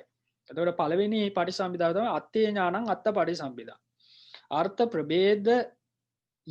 එතකොට ඒ අර්ථය කියලා කියන්නේ මේකට එහි සැකවින් හේතුඵලය අත්ත නම් වේ. තාම සංක්ෂේපයෙන් කිව්වොත් එහෙම අත්ත කියලා කියන්නේ හේතුඵලය. සැලකීමෙහි ප්‍රකට කිරීමෙහි නිශ්චය කිරීමේ සමර්ථ වූ අර්ථයෙහි ප්‍රභේදගත ඥානය අත්ත පටිසම්භිදා නම් වේ. මොකක්ද එතකොට අත්ත පටිසම්භිදා කියලා කියන්නේ? අර්ථ ප්‍රභේදය සැලකීමෙහි ප්‍රකට කිරීමේ නිශ්චය කිරීමේ සමර්ථ වූ අර්ථයේ ප්‍රභේදගත ඥානය අත්ත පටිසම්භිදා නම් වේ. හේතුඵලය සම්බන්ධව තියෙන පුළුල් ඥානය තමයි සරලව ගත්තොත් එහෙම අත්ත පටිසම්භිදා කියලා කියන්නේ මේ තාම සරල අර්ථය.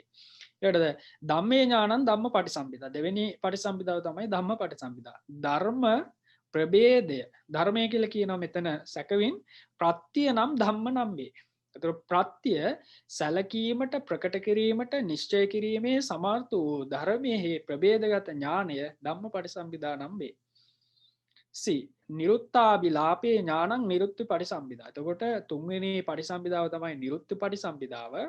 නිරුක්ති ප්‍රභේදය සැලකීමට විභාවනය විනිශ්චය කිරීමට සමර්ථ වූ නිරුක්තාබිලාපෙහි ප්‍රභේදගත ඥානය නිරුක්ති පටිසම්භිදා නම් වේ. එතකොට මතකනේ උඩ අපි නිर्देश පාළියේ සඳහන් වුණා නේද මේ නිරුක්ති කියන එක විග්‍රහ කරන්නේ. එතකොට අන්නේ නිරුක්තිය තමයි මෙතන අපිට ගන්න සිද්ධ වෙන්නේ. එතකොට මේ නිරුක්ති ඥානය තමයි නිරුක්ති පටිසම්භිදාව හැටියට මෙතන ප්‍රභේදගත ඥානය තමයි නිරුක්ති පටිසම්භිදාව හැටියට සඳහන් කරලා තියෙන්නේ. ඥානේසු ඥානං පටිභාන පටිසම්භිදා. එතකොට හතරවෙනි එක තමයි පටිභාන පටිසම්භිදා ඥානය. ප්‍රතිභාන ප්‍රභේදය සැලකීමට විභාවනය විනිශ්චය කිරීමට සමර්ථ වූ ප්‍රතිභානයෙහි ප්‍රභේදගත ඥානය පටිභාන පටිසම්භිදා ඥානය නම් වේ. එතකොට මේ ඥාන හතර ඉතාම සංක්ෂේපයෙන් සඳහන් කරලා තියෙනවා. එතකොට මේ පටිසම්භිදා මග්ගය වග්ග තුනක් ඇතුළත සමතිස් කතා කෙනෙක් විග්‍රහ කරනවා. එතකොට 30ක් තමයි කතා කරන්නේ වග්ග තුනක්. මහා වග්ගය කියන එක මේ විදිහට තමයි සඳහන් වෙන්නේ. මහා වග්ගය ඥාන කතා, දිට්ඨි කතා, ආනාපාන සති කතා, ඉන්ද්‍රිය කතා, විමුක්ඛ කතා, ගති කතා, කම්ම කතා, විපල්ලාස කතා, මග්ග කතා, මණ්ඩපේය කතා. එතකොට අපි ඔය සෙනසුරාදා හැම මෙන්න මේක තමයි මේ දෙවෙනියට සඳහන් වෙලා තියෙන දිට්ඨි කතා කියන කොටසෙන් තමයි අපි ඔය එක එක ධර්ම කාරණා එතනින් තමයි අපි අරගෙන අපි සාකච්ඡා කරන්නේ. එතකොට මහා වග්ගයේ ඔන්න ඔය 10 තමයි සාකච්ඡා කරන්නේ පටිසම්භිදා මග්ගේ. ඊළඟට දෙවෙනි යුගනන්ද වග්ගය ඔය මම නිතරම අර සඳහන් කරනවා මේ භාවනාවේම යුගනන්දව කරන්න ඕන කියලා. කියන්නේ සමත විපස්සනා මාරු කර කර. එතකොට මේ යුගනන්ද වග්ගයේ ඊයේ සඳහන් වෙන විශේෂම භාවනාවට අදාළ කරන එක. එතකොට පළවෙනි එක තමයි යුගනන්ද කතාව, දෙවෙනි එක තමයි සත්‍ය කතාව, තුන්වෙනි එක බොජ්ජංග, හතරවෙනි එක මෙත්තා කතා, විරාග, පස්වෙනි එක පටිසම්භිදා කතා, හයවෙනි එක ධම්මචක්ක කතා, හත්වෙනි එක ලෝකෝත්තර කතා, අටවෙනි එක බල කතා, නවවෙනි එක ශුන්්‍යත කතා, 10 වෙනි එක. එතකොට යුගනන්දේ ඔය ටික තමයි සාකච්ඡා කරන්නේ දෙවෙනි එකේ. තුන්වෙනි පඤ්ඤා වග්ගය තුල මේ එතකොට මේ වග්ගයේම සඳහන් වෙනවානේ පඤ්ඤා වග්ගය කියලා. එතකොට මේකේ ගොඩක් ටිකක් ප්‍රඥාවට බර ඒවා. පළවෙනි එක පඤ්ඤා කතා, ඉද්ධි කතා, අபிසමය කතා, විවේක කතා, චර්යා කතා, පාටිහාරීය කතා, සමසී කතා, සතිපට්ඨාන කතා, විපස්සනා කතා, මාතිකා කතා. එතකොට ඔය 10 තමයි පඤ්ඤා වග්ගයේ සඳහන් වෙන්නේ. එතකොට මෙතන පටිසම්භිදා මග්ගයේ වග්ග තුනක් ඇතුලේ කතා වස්තුන් 30ක් සාකච්ඡා කරනවා. බලමු එකක් අපි දෙකක් විතර මොනවද මේකේ කරන්නේ කියලා තැන අපි කොටසක් දෙකක් ඉස්මතු කරලා ගන්න. එතකොට මේ කලින් වගේම තමයි මේ පොතත් බුද්ධ ජයන්ති ත්‍රිපිටක ග්‍රන්ථමාලා 35 වරහන් ඇතුලේ තියෙනවා බ්‍රැකට් එකේ එක කියලා දාලා. එතකොට 35 පළවෙනි පොත සූත්‍ර පිටකයේ 29 වෙනි ග්‍රන්ථය පටිසම්භිදා මග්ගප්පකරණය කුද්දක නිකාය ඒ විදිහට තමයි සඳහන් වෙන්නේ. මේ අර කලින් වගේම තමයි පොත්වල සැකිල්ල අපි පටුලට ගිහිල්ලා බැලුවොත් එහෙම දැන් කුද්දක නිකායේ තේරසම භාගෝ විශේෂ සූචි මහා වග්ගය. එතකොට පළවෙනි එක අපි දැනගෙන කලින් කතා කරා ඥාන කතා කියන එක තමයි මහා වග්ගයේ පටන් ගන්න පළවෙනි වග්ගයේ. එතකොට ඒකේ තෙසැත්තෑ ඥාන ගැන තමයි විග්‍රහ කරන්නේ. සුතමේ ඥානං, සීලමේ ඥානං, සමාධි භාවනාමේ ඥානං, ධම්මට්ඨිති ඥානං, සම්මස්සන ඥානං, උදයබ්බේ ඥානං, භංගානුපස්සනා ඥානං, ආදීනව ඥානං. ඔය විදිහට බුදුරජාණන් වහන්සේගෙන් තියෙන ඥාන 73 ගැන තමයි මේ සාකච්ඡා කරන්නේ. ඊළඟට දිට්ඨි කතා. දිට්ඨි කතා එකේ මේක ඇත්තට අපි මේ සෙන්සුරාදා වැඩසටහනට එන කට්ටිය දන්නවා. අපි මේකේ මේ 7 වෙනි අන්තග්‍රාහික දිට්ඨිය කියන එකේ ඉන්නේ. අපි එතකොට මේවා ටික ඔක්කොම සාකච්ඡා කරලා තිනවා. මේ ඊළඟට මේ දිට්ඨීන් ගැන තමයි මේ දිට්ඨි කතා කියන එකේ සාකච්ඡා කරන්නේ. එතකොට එතනින් එහාට ගියාට පස්සේ මේ ඉන්ද්‍රිය කතා, විමුක්ඛ කතා, ගති කතා, කම්ම කතා, විපල්ලාස කතා, මග්ග කතා, මණ්ඩපේය කතා. ඒ විදිහට තමයි මේකේ විග්‍රහ කරන්නේ. අපි එක දැනකින් එකක් බලමු. මේ කම්ම කතා වගේ එකක්. එතකොට කර්මය ගැන මොකද්ද කියලා තියෙන්නේ කියලා බලමු. එතකොට මේ කර්මය ගැන සඳහන් වෙන එක මේ විදිහට තමයි මේ තියෙන්නේ. ඉතින් පාලියෙම ටිකක් මේකේ අමාරුයි. අර වගේම තමයි. අහෝසි කම්මං අහෝසි කම්ම විපාකෝ අහෝසි කම්මං නහෝසි කම්මං විපාකෝ අහෝසි කම්මං අත්ති කම්ම විපාකෝ අහෝසි කම්මං නත්ති කම්ම විපාකෝ අහෝසි කම්මං භවිස්සති කම්ම විපාකෝ අහෝසි කම්මං න භවිස්සති කම්ම විපාකෝ අත්ති කම්මං අත්ති කම්ම විපාකෝ අත්ති කම්මං නත්ති කම්ම විපාකෝ අත්ති කම්මං භවිස්සති කම්ම විපාකෝ අත්ති කම්මං න භවිස්සති කම්ම විපාකෝ භවිස්සති කම්මං භවිස්සති කම්ම විපාකෝ භවිස්සති කම්මං න භවිස්සති කම්ම විපාකෝ අහෝසි කුසලං. ඔය විදිහට ඔය කර්මය ගැන කුසලයේ ගැන ඊටාම මේ පුළුල් අර්ථයකින් මේකේ සාකච්ඡා කරනවා. අභූත කර්මයේ අභූත කර්ම විපාකය, අභූත කර්මයේ නාභූත කර්මය විපාකය, අභූත කර්මයේ අස්ති කම්ම විපාකය. එතකොට කර්මය ගැන ප්‍රභේද තමයි මේ කම්ම කියන කොටසේ සාකච්ඡා කරන්නේ. දැන් දිට්ඨි ගැන නිකන් හිතලා බැලුවොත් අපි දිට්ඨි ගැන ඊටාම ටිකක් ගැඹුරට කතා කරගෙන යනවනේ. ඒ වගේ මේ කර්මය ගැනත් මේ විදිහ පුළුල් විග්‍රහයක් පටිසම්භිදා වර්ගයේ පළවෙනි මහා වර්ගයේ තියෙන කොටසේ සාකච්ඡා කරනවා. එතකොට කැමති නම් මේවා පොඩ්ඩක් බලන්න පුළුවන් මේ පළවෙනි මහා වර්ගය. අපි දෙවෙනි එකටත් චුට්ටක් ගිහිල්ලා බලමු. මේ 35.2 බුද්ධ ජයන්ති ත්‍රිපිටක ග්‍රන්ථමාලාවේ කියන්නේ ඒකත් පටිසම්භිදා මග්ගයේ දෙවෙනි පොත. එතකොට යුගනන්ද වර්ගයයි පඤ්ඤා වර්ගය දෙක මේකේ තමයි සඳහන් වෙන්නේ. එතකොට යුගනන්ද කතා, සත්‍ය කතා, බොජ්ජංග කතා ඒ යුගනන්ද වර්ගයේ තියෙන ටිකයි පඤ්ඤා වර්ගයේ තියෙන ටිකයි මේකේ සඳහන් වෙනවා. අපි පඤ්ඤා වර්ගයේ තියෙන අපි ගොඩක් කතාම කරන සතිපට්ඨාන කතා එහෙම නැත්නම් සතිපට්ඨානයක පොඩ්ඩක් අපි මෙතන පොඩ්ඩක් ස්මතු කරලා ගත්තොත් එහෙම එතකොට සතිපට්ඨාන කතා කියන එක සාවත්ති නිදානං චත්තාරෝ මේ භික්ඛවේ සතිපට්ඨානා කතමේ චත්තාරෝ ඉද භික්ඛවේ භික්ඛු කායේ කායානුපස්සී විහෙරති ආතාපි සම්පජානෝ සතිමා විනේය ලෝකේ අවිජ්ජා දෝමනස්ස වේදනාසු පේ චිත්තේ පේ ධම්මේසු ධම්මානුපස්සී විහෙරති ආතාපි සම්පජානෝ සතිමා විනේය ලෝකේ අවිජ්ජා දෝමනස්සං ඉමේකෝ භික්ඛවේ චත්තාරෝ සතිපට්ඨානාති කතං කායේ කායානුපස්සී විහෙරති ඉදේකච්චෝ පඨවිකායන් අනිච්චතෝ අනුපස්සති නෝ නිච්චතෝ දුක්ඛතෝ අනුපස්සිති නෝ සුඛතෝ අනත්තතෝ අනුපස්සති නෝ අත්තතෝ නිබ්බින්දති නෝ නන්දති ඔය විදිහට විරජ්‍යති නෝ රජ්‍යති ඔය විදිහට සතිපට්ඨානය ගැන එක එක ක්‍රමයකට මේ භාවනා කරගෙන යනකොට අපි කරන භාවනාව තියෙනවා ප්‍රායෝගික කෙරෙන විදිහක්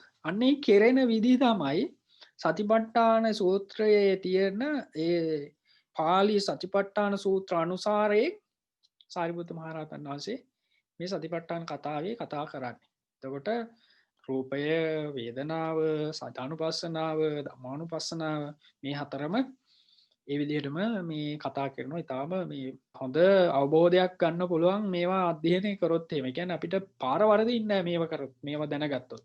ඉතින් මේවා තමයි මේ පටිසම්භිදා මග්ගේ කතා කරන්නේ.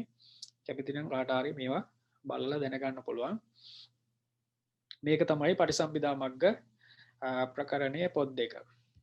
ඊළඟ එක තමයි ආපදාන පාළිය. ඒතර මේ පොත් එක මම කිව්වා මේ ටික අමාරු පොත් ටිකක් තමයි මේ කුද්දක නිකාය අන්තිමේට තියෙන්නේ. 13 වෙනි පොත තමයි ආපදාන පාළිය. මේක කුද්දක නිකායේ 14 වෙනි සහ 15 15 කියන ග්‍රන්ථ. එතකොට මේකේ තුනක් තියෙනවා. සූත්‍ර පිටකයේ 31 32 කියන ග්‍රන්ථ. බුද්ධ ජයන්ති ත්‍රිපිටකයේ 36 37 1 37 2 කියන ග්‍රන්ථය. ඒතකොට මේකේ පොත් තුනක් තියෙනවා කියලා අපි දැන් දන්නවා. ඊට ආපදාන කියන එක මම සඳහන් කරලා තියෙනවා ආපදානීය වනාහි තේරාපදානය තේරී ආපදානය වශයෙන් කොටස් දෙකකට බෙදා තිබේ.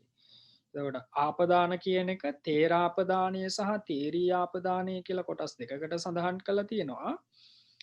ඒකෙනුත් තේර සහ තේරී ගාථා පාලියමෙන් බෙදා තිබේ. එතකොට අපි කලින් කුද්දක නිකායේ පොත් දෙකක් දැනගත්තා තේර ගාථා සහ තේරී ගාථා කියලා. ඒ වගේම තමයි මේකෙත් තේර ගාථා තේරී ගාථා පාලියමෙන් බෙදලා තියෙනවා. පළමු බුද්ධ වර්ගයේ බුද්ධාපදානය හා පච්චේක බුද්ධාපදානයක්ද දැක්වෙනවා. එතකොට පළවෙනි තියෙන බුද්ධ වර්ගයේ කියන වර්ගයේ බුද්ධාපදානය සහ පච්චේක බුද්ධාපදානයක් සඳහන් වෙනවා. එතකොට බුද්ධාපදානයත් පච්චේක බුද්ධාපදානයත් තේරාපදානයත් තේරී ආපදානයත් කියන හතර තමයි මේ ආපදාන පාළිය කියන කොටසේ සඳහන් වෙන්නේ. ඊළඟට මම සඳහන් කරලා තියෙනවා పూర్ව කර්ම විපාකයෙන් සැදුණු උදාර චරිතයන් పూర్වේ නිවාස ඥානය ලබා එය විභාවනය කිරීම ආපදාන නම් වේ. මොකක්ද ආපදාන කියලා කියන්නේ? పూర్ව කර්ම විපාකයෙන් පෙර කරපු කුසල කර්ම විපාකයෙන් හැදුණු උදාර චරිත. සාරිපුත්ත මහරහතන් වහන්සේ, මුගලන් මහරහතන් වහන්සේ, ආනන්ද මහරහතන් වහන්සේ, අනුරුද්ධ මහරහතන් වහන්සේ, මහා කාශ්‍යප මහරහතන් වහන්සේ උන්වහන්සේලා අතීත ජන්මවල බලවත් වූ කුසල කර්ම කිරීමෙන් ගෞතම සම්බුද්ධ රාජ්‍ය තුල උදාර චරිතයන් බවට පත් වුණා. එතකොට මේ චරිත పూర్වයේ නිවාස ඥානය ලබා එය උන්වහන්සේලාම විස්තර කරනවා මම අතීතයේ මෙන්න මේ කුසල කරලා මේ විදිහේ දාන සීල භාවනා කරලා ප්‍රඥාව භාවිතා කරලා තමයි මම මේ සාරිපුත්ත කියන ගෞතම ශාසනය අග්‍රස්සාමක ස්වභාවයට පත්වනේ කියලා විභාවනය කරන එකට තමයි ආපදානය කියලා කියයි.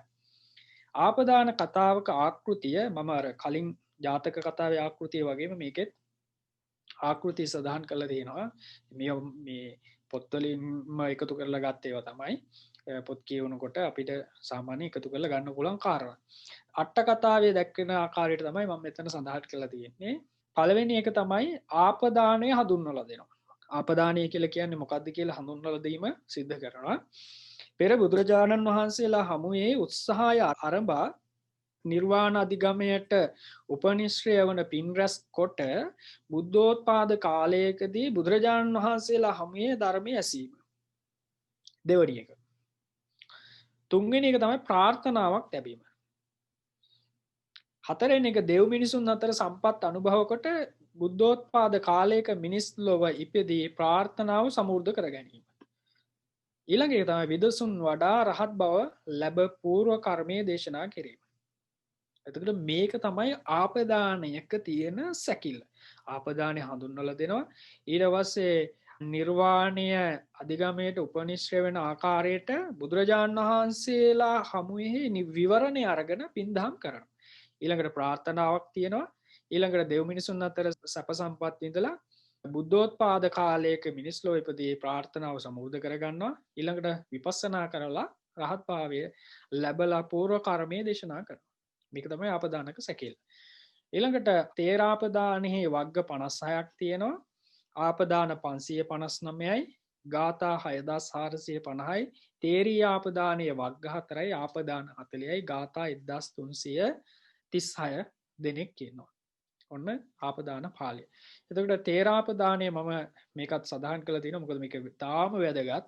මොකද දාන ශීල භාවනාවේ තියෙන ශක්තිය බලය මේ ආපදාන කියවනකොට තේරගාථා පාළිය වගේම තේරී ගාථා පාළිය වගේම ආපදාන පාළිය කියවනකොට මේකේ තියෙන්නේ ඇත්තටම ගාථා ටික විතරයි ජාතක පාළිය වගේම අට කතාවෙන් තමයි කතාවස්තුව බලා ගන්න ඕන.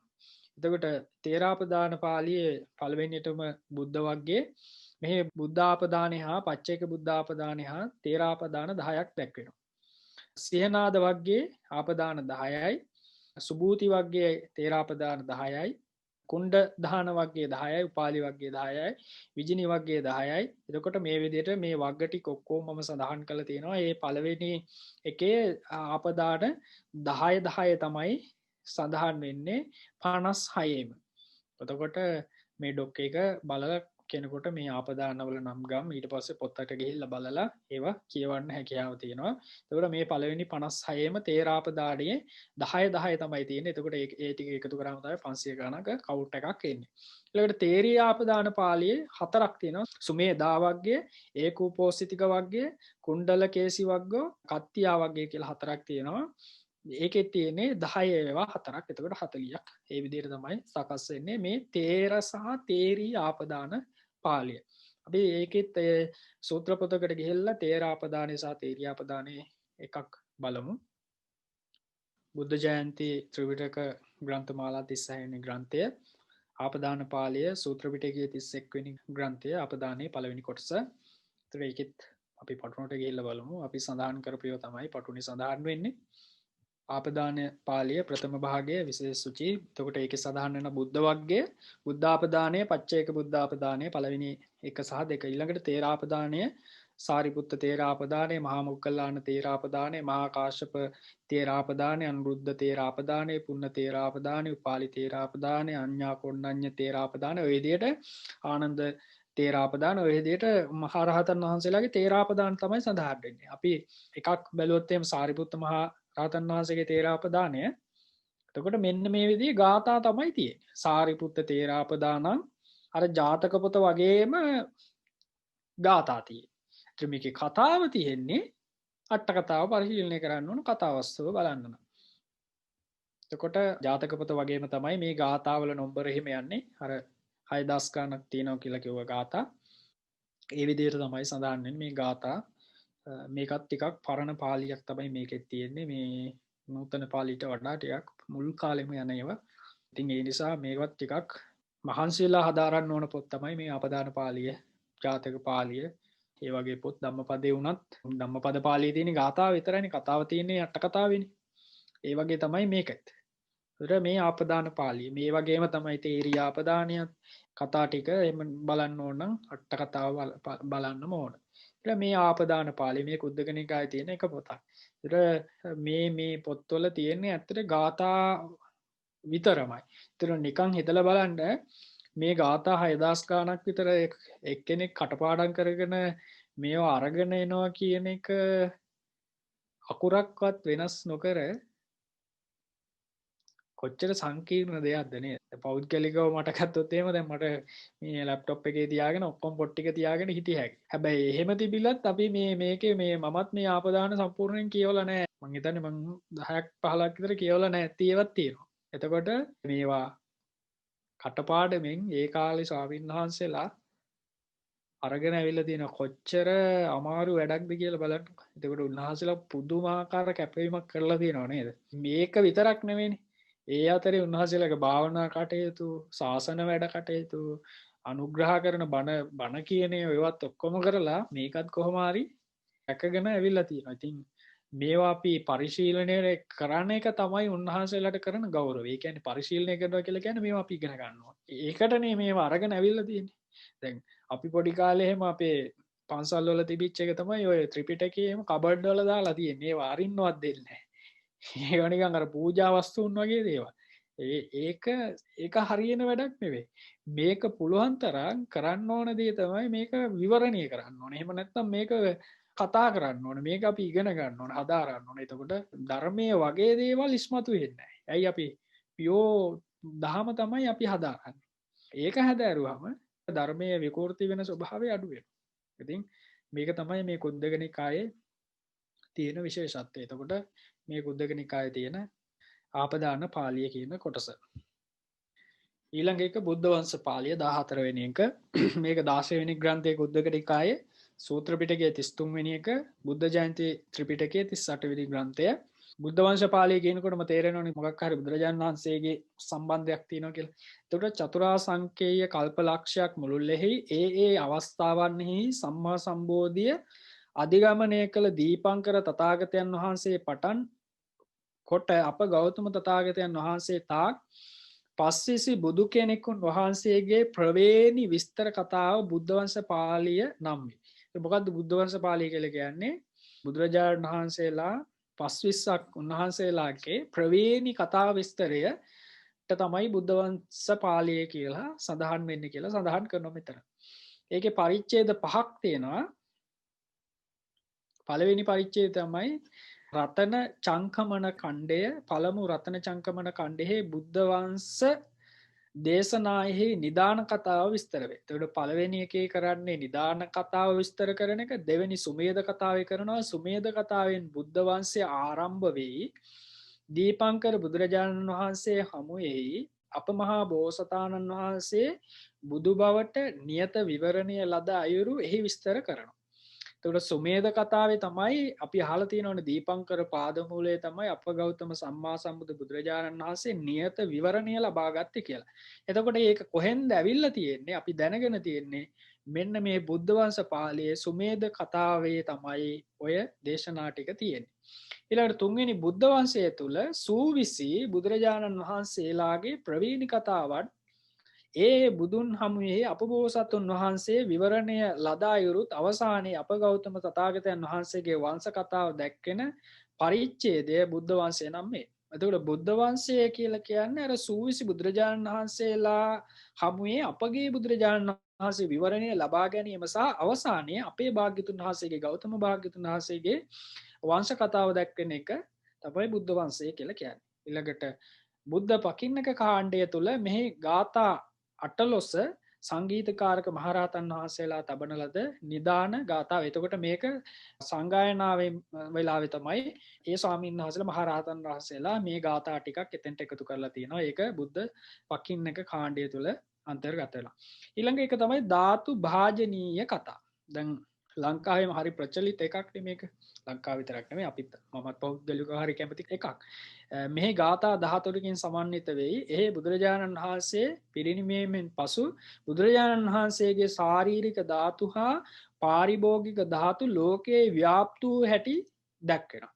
එතකොට අපි ධාතුන් වහන්සේලා එතකොට ධාතුන් වහන්සේලාගේ බෙදීම ව්‍යාප්තිය කොහෙද තියෙන්නේ ආදී කාරණා ගැන දැනගන්න අවශ්‍ය නම් මේ බුද්ධ වංශ පාළියේ ධාතු භාජනය කියන කොටසට ගිහිල්ලා ඒ ටික හැදෑරුවොත් එහෙම අපිට පුළුල් අවබෝධයක් ගන්න හැකියාව තියෙනවා. ඊට පස්සේ මම සඳහන් කළා තියෙනවා මේ සෑම බුදු කෙනෙකුන් වහන්සේගේ ප්‍රවේණි විස්තර කතාව ආකෘතිය සමානයි. එතකොට සෝවිසි මහා බුදුරජාණන් වහන්සේලාම ඒ වගේම අපගේ ගෞතම බුදුරජාණන් වහන්සේත් 25ක් වෙනවා. එතකොට උන්වහන්සේලාගේ ප්‍රවේණි විස්තර කතාවේ ආකෘතිය සැකිල්ල ඒක විදිහක් ඒක සමානාත්වයක් තියෙනවා. මම ඒ කොම දාලා තියෙනවා ඒ බුදුරජාණන් වහන්සේගේ උපන් කල්පය සඳහන් කරලා තියෙනවා. ඊළඟට නාමය, ඊළඟට ගෝත්‍රය, ජාතිය, නගරය, පියතුමන්, ඊළඟට මෞදේවිය, බෝධිය, දම්සක් පැවැත්ම, අභිසමය, ශ්‍රාවක සන්නිපාතය, අග්‍රශ්‍රාවක තනතුර, උපස්ථායක තනතුර, අග්‍රශ්‍රාවිකා තනතුර, පරිවාර භික්ෂූන් වහන්සේලා, බුද්ධ රශ්මිය, ශරීර ප්‍රමාණය, බෝධි සන්තාධිකාරය, විවරණය, ප්‍රධන් වීරය, ආයුෂය, බුද්ධ පරිනිර්වාණය. මේ ටික තමයි මේ ඔය බුද්ධ වංශ දේශනාව තුළ ඒක සමාන හැම බුදුරජාණන් වහන්සේ කෙරෙහිම කතාව. බුද්ධ රශ්මිය සඳහන් වෙනවා, ශරීර ප්‍රමාණය සඳහන් වෙනවා, විවරණය සඳහන් වෙනවා, ප්‍රධාන වීර්යය සඳහන් වෙනවා, ආයුෂය සඳහන් වෙනවා, බුද්ධ පරිනිර්වාණය සඳහන් වෙනවා. ඔය ටික හරි සමානව තමයි ඒ කතාවල බුද්ධ වංශ පාළිය තුළ සඳහන් වෙන්නේ.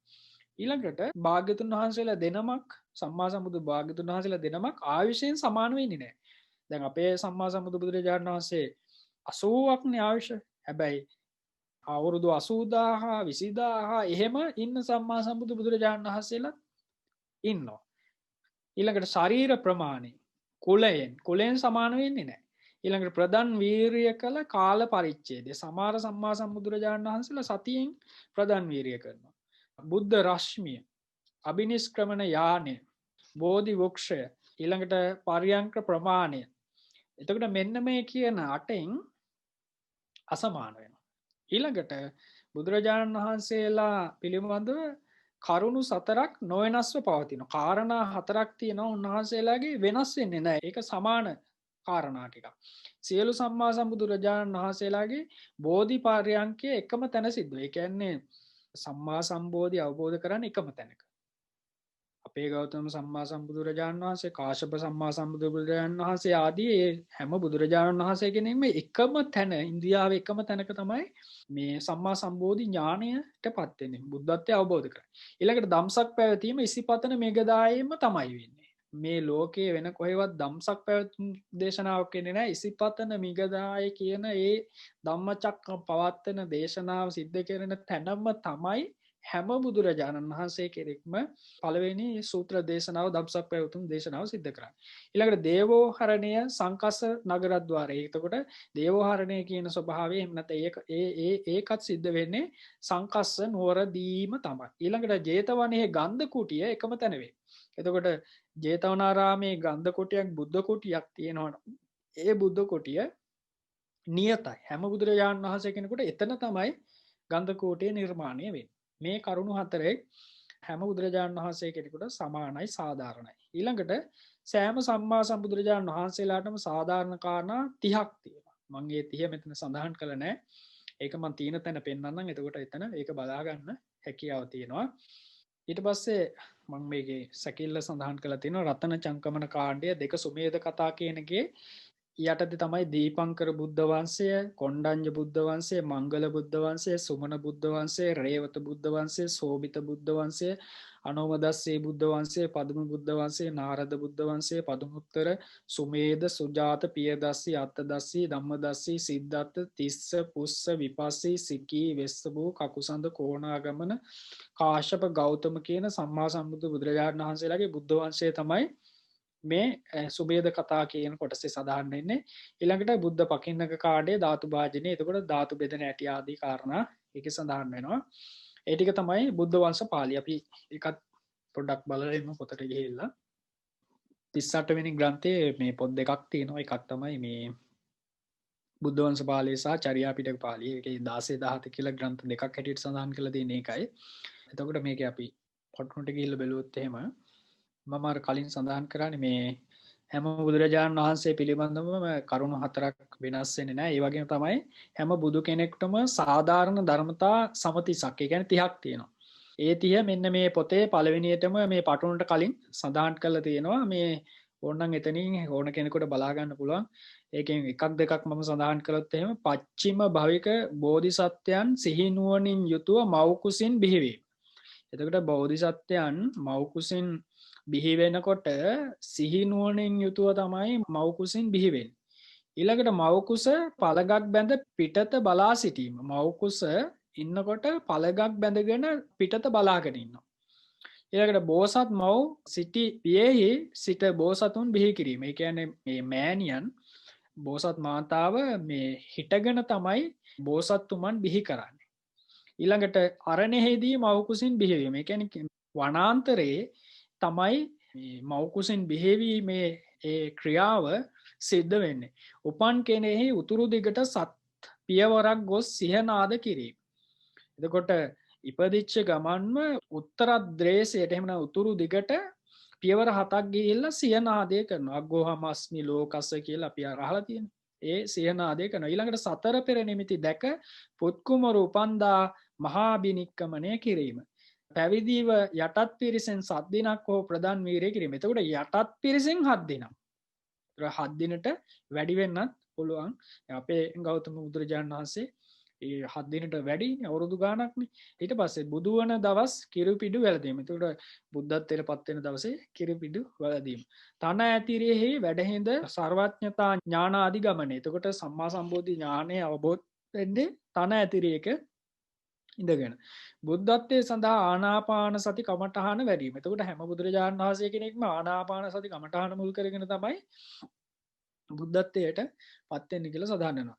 ඊළඟට මරුන් බිඳලීම මාර්යාගේ ඒවා බිඳලන ඒවා එක සමානයි. බෝධි පරියන්කෙහිදීම ත්‍රිවිද්‍යා ගුණ ප්‍රතිලාභය. සස්සති ගෙවීම මහා බමුන්ගේ අයදමින් දහම් දෙසීම ඉසිපතන මිගදායේදී දම්සක් පැවැත්වීම. නවම් පුර පසලකදීම ප්‍රථම ප්‍රාතිමෝක්ෂ දේශනාව දෙවුරම් විහෙර තැන්හිම නිබන්ධ වාසය ස්තැවැත් පුර දොර යමා මහා පෙළහර දැක්වීම. මේ විදිහට මේ සමාන වෙන ධර්මතා 30ක් තියෙනවා. ඉතින් ඒක පටුනට කලින් තියෙනවා. කැමති නම් කෙනෙකුට ඒක විස්තර බලන්න පුළුවන්. අට කතාවෙත් ඔක සඳහන් වෙනවා. මේකෙත් පටුන මේ බුද්ධ වංශ විශේෂ සූචියේ රතන චංකමන කාණ්ඩය ඊට පස්සේ සුමේද කතා. එතකොට දීපංකර බුද්ධ වංශය, කොණ්ණඤ්ඤ බුද්ධ වංශය ඔය විදිහට තියෙනවා. අර අපි එක බුද්ධ වංශයකට ගිහිල්ලා බැලුවොත් එහෙම මේ විදිහට ඒකෙත් ගාථා වලින් තමයි මේ සඳහන් වෙන්නේ. මේකේ කතාව අට කතාවේ තමයි තියෙන්නේ. කියන්නේ ඒ ගාථාවේ අදාළ කතා වස්තුව ඒ බුදුරජාණන් වහන්සේ සම්බන්ධයෙන් ඒ විවරණේ තියෙන්නේ අට කතාවේ. මේ සම්පූර්ණ මේකෙත් තියෙන්නේ ගාථාම තමයි. හොඳට මේකට ගිහිල්ලා බැලුවාම පේන කාරණයක්. එතකොට පළවෙනි බුදුරජාණන් වහන්සේ දීපංකර බුදුරජාණන් වහන්සේගේ ගාථා 32කින් තමයි සෝභමාන වෙලා තියෙන්නේ මේ බුද්ධ වංශය. එතකොට මේ ගාථා ඇතුලේ තමයි අර මම සඳහන් කරපු සැකිල්ල තියෙන්නේ. ආයුෂ ප්‍රමාණය, ඊට පස්සේ ශරීර වර්ණය, බුද්ධ රශ්මිය, ඒ කාරණා කොහොම මේ ගාථා ඇතුලේ ගැබ්බෙලා තියෙනවා. ඊළඟ එක තමයි චර්යා පිටක පාළි. 15 වෙනි පොත. බුද්ධ වංශයෙන් පස්සේ තියෙන එක ඊළඟ එක. කුද්දක නිකායේ 17 වෙනි ග්‍රන්ථය, සූත්‍ර පිටකයේ 33, බුද්ධ ජයන්ති ත්‍රිපිටකයේ 38 වෙනි ග්‍රන්ථය. කවර අරුතකින් චර්යා පිටක නම් වී දෙයත් අතීත ජාතීන්හි තථාගත වූ ශාස්ත්‍රූන් වහන්සේගේ ඒ චර්යාවන්හි ආනුභාව මහත්වය ප්‍රකාශ කරන පර්යාප්ති දේශනාව චර්යා පිටක නම් විය. ඊළඟට ඒකේ අකිත්තක වර්ගයේ, හත්තිනාග වර්ගයේ, යුද්ධංජය වර්ගයේ යයි වර්ග තුනකින්. වර්ග තුනකින් මේක සෝභමානවත් වෙනවා මේ චර්යා පිටක පාළියේ අකිත්තක වර්ගයේ, හත්තියාන වර්ගයේ, යුද්ධංජය වර්ගයේ කියන. අකිත්තක වගේ චරියා 10කි, හත්ති නාග වගේ චරියා 10කි, යුදංජය වගේ චරියා 15කි. සියල්ල චරියා 35කි. එතකොට මේ 35 චරියාවන් විග්‍රහ කරන එක, විවරණය කරන එක තමයි චරියා පිටක පාළිය තුල සිද්ධ වෙන්නේ. එතකොට මේ චරියා කියලා කියන්නේ අපි දන්නවනේ පාරමිතා. ඒ පාරමිතා අනුසාරයෙන් ඒ පාරමිතා පූර්ණය කරන හැටි ඒ ආදී කාරණා තමයි ඇත්තට මේක සාකච්ඡා කරන්නේ. අපි නිකන් හිතුවොත් එහෙම පළවෙනි එකේ දාන පාරමිතාව. එතකොට මේ දාන පාරමිතාව අකිත්තක චරියං, සංක චරියං, කුරුධම්ම චරියං, මහා සුදස්සන චරියං, මහා ගෝවින්දක චරියං, නිමිරාජ චරියං, චන්ද කුමාර චරියං, සිවිරාජ චරියං, වෙස්සන්තර චරියං, සසප් පණ්ඩිත චරියං. එතකොට මේ එක ජීවිතයක ඉපදිලා වෙස්සන්තර චරිතය තුල කොහොමද දාන පාරමිතාව පූර්ණය කළපු හැටි මේක විස්තර කරනවා දාන පාරමිතාව.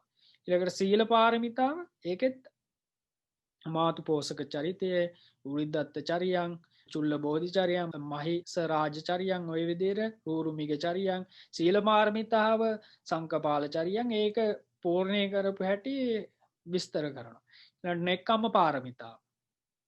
ඒක ආකාර පහකින් යුදංජය චරියං, සෝමනස්ස චරියං, අයෝඝර චරියං, බිසචරියං, සෝන පණ්ඩිත චරියං කියන නෙක්ඛම්ම පාරමිතාව පූර්ණේ කරපු හැටි.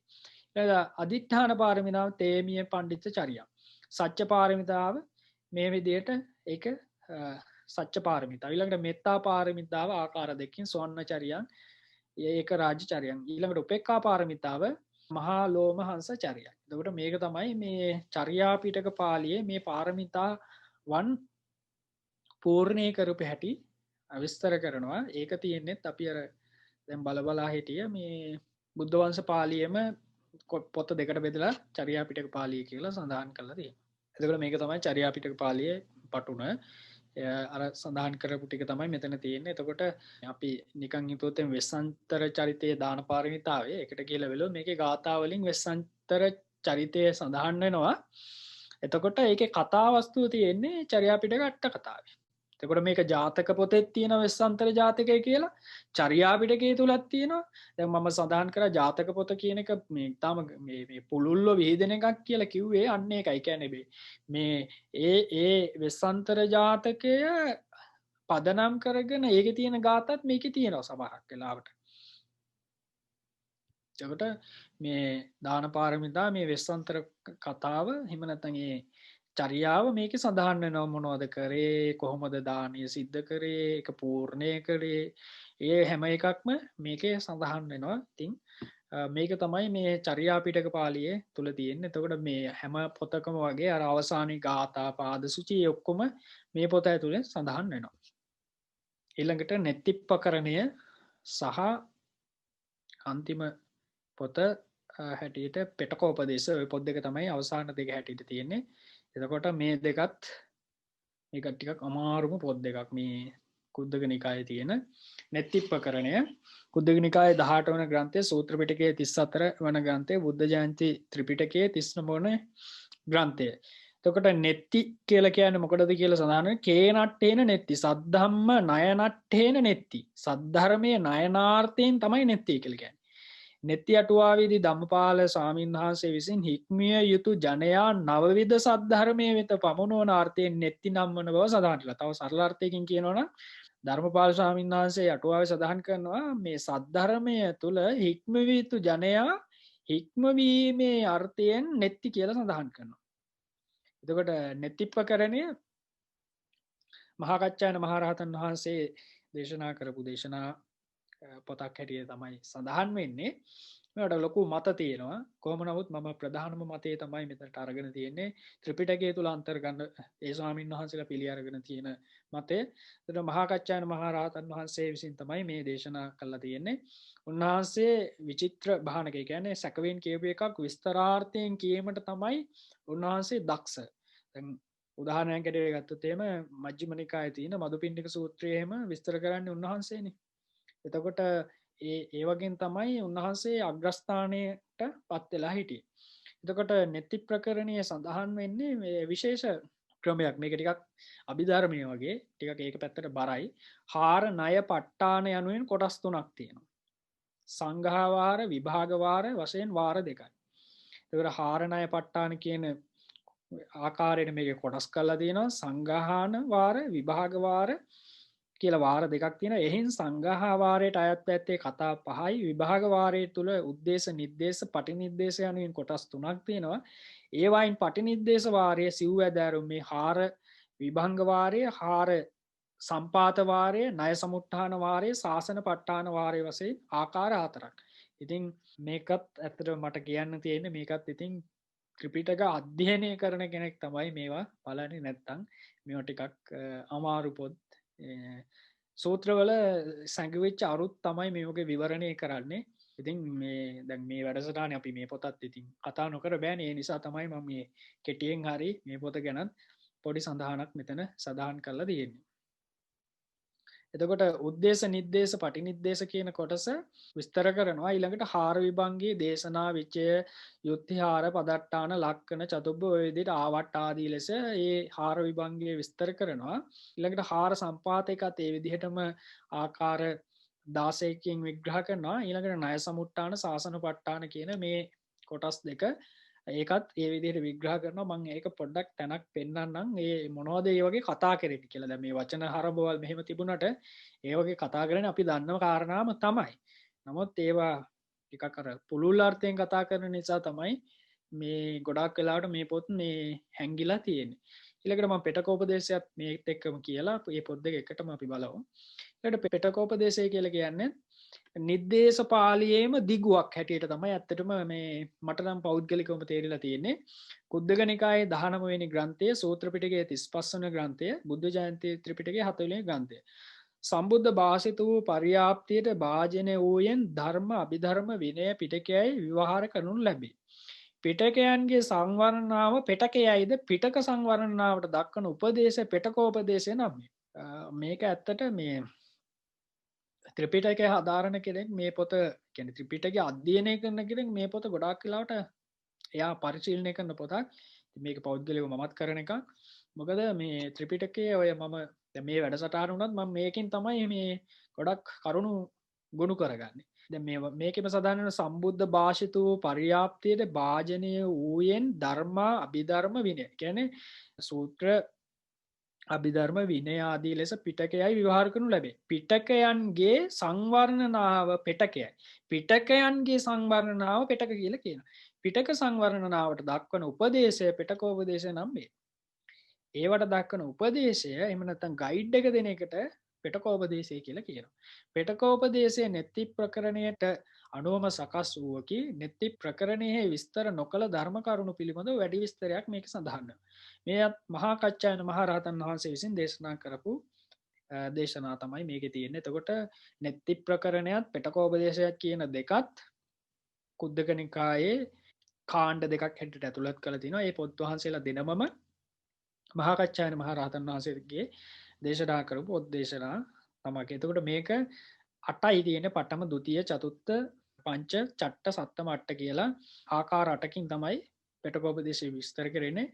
ඒකේ පළවෙනි එකේ අරිය සත්‍ය, එහෙම නැත්නම් චතුරාර්ය සත්‍ය, ඊළඟට දෙවෙනි එකේ ශාසන ප ဋ ාණ, සුත්තාදිට්ඨාන, තුන්වෙනි එක සුත්ත විචය, හාර විභංග, සුත්ත සමුච්චය, හාර සම්පාත භූමි, සුත්ත වේභංගියන්, අටවෙනි එකේ මේ 8 තමයි විස්තර කරන්නේ පිටකෝපදේශය. එතකොට මේ පොත් දෙක මේ විදිහට අපි දැනගත්තාම ඇති මේක ටිකක් වැඩිපුර බලනවා නම් උඩ තියෙන සංයුත්ත නිකායක් වගේ එකක් ටිකක් වැඩිපුර හදාරලා තමයි මේකට එන්න ඕන. නැත්තම් මේවා ඇත්තට ටිකක් අර අමාරුයි, තේරෙන්නේ නැති ගතියක් ඉස්මතු වෙන්න පුළුවන්. එතකොට සංයුත්ත නිකායක්, අංගුත්තර නිකායක්, එහෙම නැත්තම් මජ්ක්‍ධිම නිකාය වගේ එක නිකායක් ටිකක් පුළුල් ලෙස හදාරලා ආවොත් මේ පොත් දෙක ටිකක් හිතට ගැළපීලා යන ගතියක් සිද්ධ වෙයි. එතකොට මේක තමයි මේ කුද්දක නිකාය. මේ පොත් දෙකෙන් කුද්දක නිකාය ඉවර වෙනවා. අපි මේ පොත් දෙකත් ත්‍රිපිටක පොත් දෙක හැටියට පොඩ්ඩක් බලමු. පොත් දෙකේ කොහොමද හැදිලා තියෙන්නේ කියන එක. සැකිල්ල බුද්ධ ජයන්ති ත්‍රිපිටක ග්‍රන්ථමාලා 33 වෙනි ග්‍රන්ථය, 37 වෙනි ග්‍රන්ථය තමයි සූත්‍ර පිටකයේ නෙත්තිප්පකරණය. මේක තමයි පටුන. අපි චූට්ටක් නිකන් මේ එක තැනක් මම ඔන්නම් පෙන්නන්නම් මේකේ කොහොමද මේවා කතා කරන්නේ කියලා. දැන් මේ පටිනිද්දේශ වාරයේ 3 වෙනි එක මට මේ පෙන්වන්න ඕනේ. මේ දැන් මේකේ දැන් මේ අපි දන්නේම තමයි මේ තියෙන මේ සුත්ත නිපාතයේ තියෙන කාම සූත්‍රය. එතකොට ඒකට කච්චායන ස්වාමීන් වහන්සේ දීලා තියෙන මේ විවරණය තමයි. තත්තගතමෝ දේශනාහාරෝ අස්සාද ආදීනවතාති ගාථා අයං දේශනාහාරෝ. කිං දේශයති අස්සාදං ආදීනවං නිස්සරණං පලං උපායං ආනත්ති. දම්මංවෝ භික්කවේ දේශිස්සාමි ආදි කල්්‍යයානං මජ්්‍යය කල්්‍යයාන පරියෝසාන කල්්‍යයාන සාත්තන් සභ්‍යංජන කෙවල පරිපුුණ පරිසුද්ධන් බ්‍රහ්මචරයන් පකා සිස්සාමීති. තත්තකතමෝ අස්සාදෝ කාමංකාමය මානස්ස යස්සතේ චේතන් සමිජ්ජති අද්දාපීති මනෝහෝති ලද්දා මච්චෝ යදිච්චතීති අයං අස්සාදෝ. තත්තකතමු ආදීනෝ. තස්සචේ කාමය යානස්ස චන්ද ජාතස්ස ජන්තුනෝ තේ කාමා පරිහා යන්ති සල්ල විද්ධෝව රුප්පතීති අයං ආදීනෝ. තුට මේක මං සිංහල එකත් කියන්න දේශනා විභංගය දේශනා හාරය කවරේ දෙයන් අස්සාද ආදීනවතා යන ගාථායයි මෙය දේශනාහාරය එකන ආස්වාදයක් ආදීනවත් කියන ගාථාවේ මේක තමයි දේශනාව කොමක් දේශනා කරෙද්දයන් ආස්වාදය ආදීනව නිස්සරණය ඵලය උපායය ආන්තිය යන මේ දේශතිය. එතකොට ආස්වාදය ආදීනවේ නිස්සරණය ඵලය උපාය ආන්තිය කියන කාරණාටික දේශනා කරන මේ තොපට ආදි කල්්‍යානු මැද කල්්‍යානු අවස්සන්නේ කල්්‍යානු අර්ථ සම්පත්තියෙන් සාර්ථ වූ සව්‍යංජන සම්පත්තියෙන් ව්‍යංජන වූ එලවිය යුතු නැතියෙන් ඒකාන්ත පරිපූර්ණ වූ හලයුතු නැතියෙන් පරිශුද්ධ වූ දහමක් දෙසමි. සසුන් බොමයෙන් පවසමි. එයි ආස්වාදය කවරේද මනාපිය රූපයේ ත්‍රයිභූමික වස්තුකාම කැමතිවන ඒ සත්ව හට ඉඳින් කාමවස්තුව සමුර්ධ වේ නම් ලැබේ නම් ඒ සත්වයන් රිසි වූ කාමය ලැබ ඒකාන්තයෙන් තුටු සිත් ඇතිය වේ. එතට කාමේ තියෙන ආස්වාදය මොකක්ද කියන එක සදාට කරන ඊළඟට ආදීන මේ විදිහට ටිකක් අර ඒ වචන විස්තරාගතයක් සිද්ධ කරන එක තමයි මේ නෙත්තිප්ප කරණය සිද්ධුව. මේ විදිහම තමයි පිටකෝපදේශෙත්. තකොට මේක ටිකක් හදාරනවනං හදාරලා තියෙනවනං කෙනෙක් එය ඇත්තටම සූත්‍රහෙම ටිකක් හොදට මේ වැටහෙන ස්වභාවයකට පත්වෙන කෙනෙක් බවට පත්වෙනවා. ඉතින් මේක තමයි මේ කොද්දක නිකාය තියෙන ස්වභාවය. මේ කොද්දක නිකායනුත් නෙත්තිප්ප කරන මේක මහකච්ඡායන ස්වාමීන් වහන්සේ විසින් මහරහතන් වහන්සේ විසින් තමයි මේකට අර්ථ දීල තියෙන එමනත්තන් දේශනා කරලා තියෙන. එලට පෙටක උපදේශත් මම පෙන්න්න ඒකත් ඔය විදිහෙම ඔය ආකෘතියමයි තියෙන්නේ ඒගෙත්. එතකොට මේ පෙටකෝපදේශය පටුලන එතකොට මේකෙත් පටම භූමි සච්ච ප්‍රකාශනය කියන කොටසෙන් පටන්ගන දුතිය භූමි ශාසන පට්ටාන තතිය භූමි චතුත්ත භූමි ඔයදයට භූමි නිර්දේශයක් කටක් අපි සඳහන් කරේ ඒටික තමයි සධාන්න තුට අපි පල්ලවෙනිකට නිකන් ගිල්ල වෙල්ලොත්තේම අර නෙත්තිවල වගේම තමයි පටම භූමි කියන එක දවේ හේතු දවේ පච්චා සාවකස්ස සම්මාධිට්්‍යය උපාදාය එතකොට වේහේතු කාරණ දෙකක් දවේපච්චා නිසා සාවකස්ස සාවකයාට සම්මාධිට්්‍යය සම්මාධිට්්‍යය උපාදාය ඉප දෙනවා කියල කියනවා. පරතෝච ගෝසෝ පරතෝගෝසයත් සච්චානු සන්දී. පරතෝගෝසය සච්චානු සන්ධයක් කියන කොටසත් ඊළඟට අජ්‍යත් අංච යෝනිසෝ මනසිකාරු ඊළඟට ආධ්‍යාත්මික යෝනිසෝ මනසිකාරය මේ දෙක නිසා සම්මාධිට්්‍ය උපාදෙන බලන්න කොච්චර වැදගත්ද කියලා මේක පටන් ගන්න තැන ඊළඟට තත්ත කතමෝ පරතෝ ගෝසු මොකක්ද පරතෝ ගෝසෝ කියල කියන්නේ තත්ත කතමෝ පරතෝ ගෝසෝ යා පරතෝ දේශනා ඕවාදෝ අනුශාසනී සච්චකතා සච්චානුලෝමෝ චත්තාරි සච්චානි දුක්කන් සමුදයෝ නිරෝධෝ මක්ගෝ ඉමේසන් චතුන්නන් සච්චානන් දේශනා සන්දස්සනා විවරණා විභජනා උත්තාන කිරියා පකාසන අයං උච්චති සච්චානුලෝමා ගෝසෝති. දැන් බලන්න මේ විවරණ විභජන උත්තාන කිරියා පකාසනා කියන ඒවා අර උඩ සම්පූර්ණයම මේ නිර්දේශය කතා කලා නේද සාරිපුත්තු මහරහතන් වහන්සේ. දැන් මෙතන මහාකච්ඡාන මහරහතන් වහන්සේ පෙටකෝපදේශයේ පරතෝගෝසය කියන එක ඇතුළේ ඒක කතා කර නොහ එක යන්නේ මේ චතුරාර්ය සත්‍යය සමුදය නිරෝධය මග්ගය කියන එක විස්තර කරන එක එමනත්තන් ඒක දැනගන්න එක ගැන සාකච්ඡා කරන එක කතාබා කරන එක පරතෝගෝසය කිය පැහැදිලි. ඊළඟට මොකද්ද යෝනිසෝ මනසිකාරය? තත්තගතමෝ අජ්ජත්තං යෝනිසෝ මනසිකාරෝ. මොකද්ද ආධ්‍යාත්මික යෝනිසෝ මනසිකාරය? අජ්ජත්තං යෝනිසෝ මනසිකාරෝ නාම යතා දේසේ ධම්මං බහිද්ධ ආරම්මණං අනබි නීහරිත්වා යෝනිසෝ මනසිකාරය අයං උච්චති අජ්ජත්තං යෝනිසෝ මනසිකාරෝ තං ආකාරෝ යෝනිසෝ ద్వාරෝ විදි උපායෝ. ඒ විදිහට යෝනිසෝ මනසිකාරය කියන්නේ මොකක්ද අජ්ජත් යෝනිසෝ මනසිකාරය? ඒක වඩන්නේ කොහොමද? ආදී කාරණා පෙටකෝපදේශේ සඳහන් කරනවා. දැන් අර නෙත්තිප්පකරණය කිව්වට වඩා පුළුල් විස්තරාර්ථයක් සිද්ධ කරනවා පෙටකෝපදේශේ.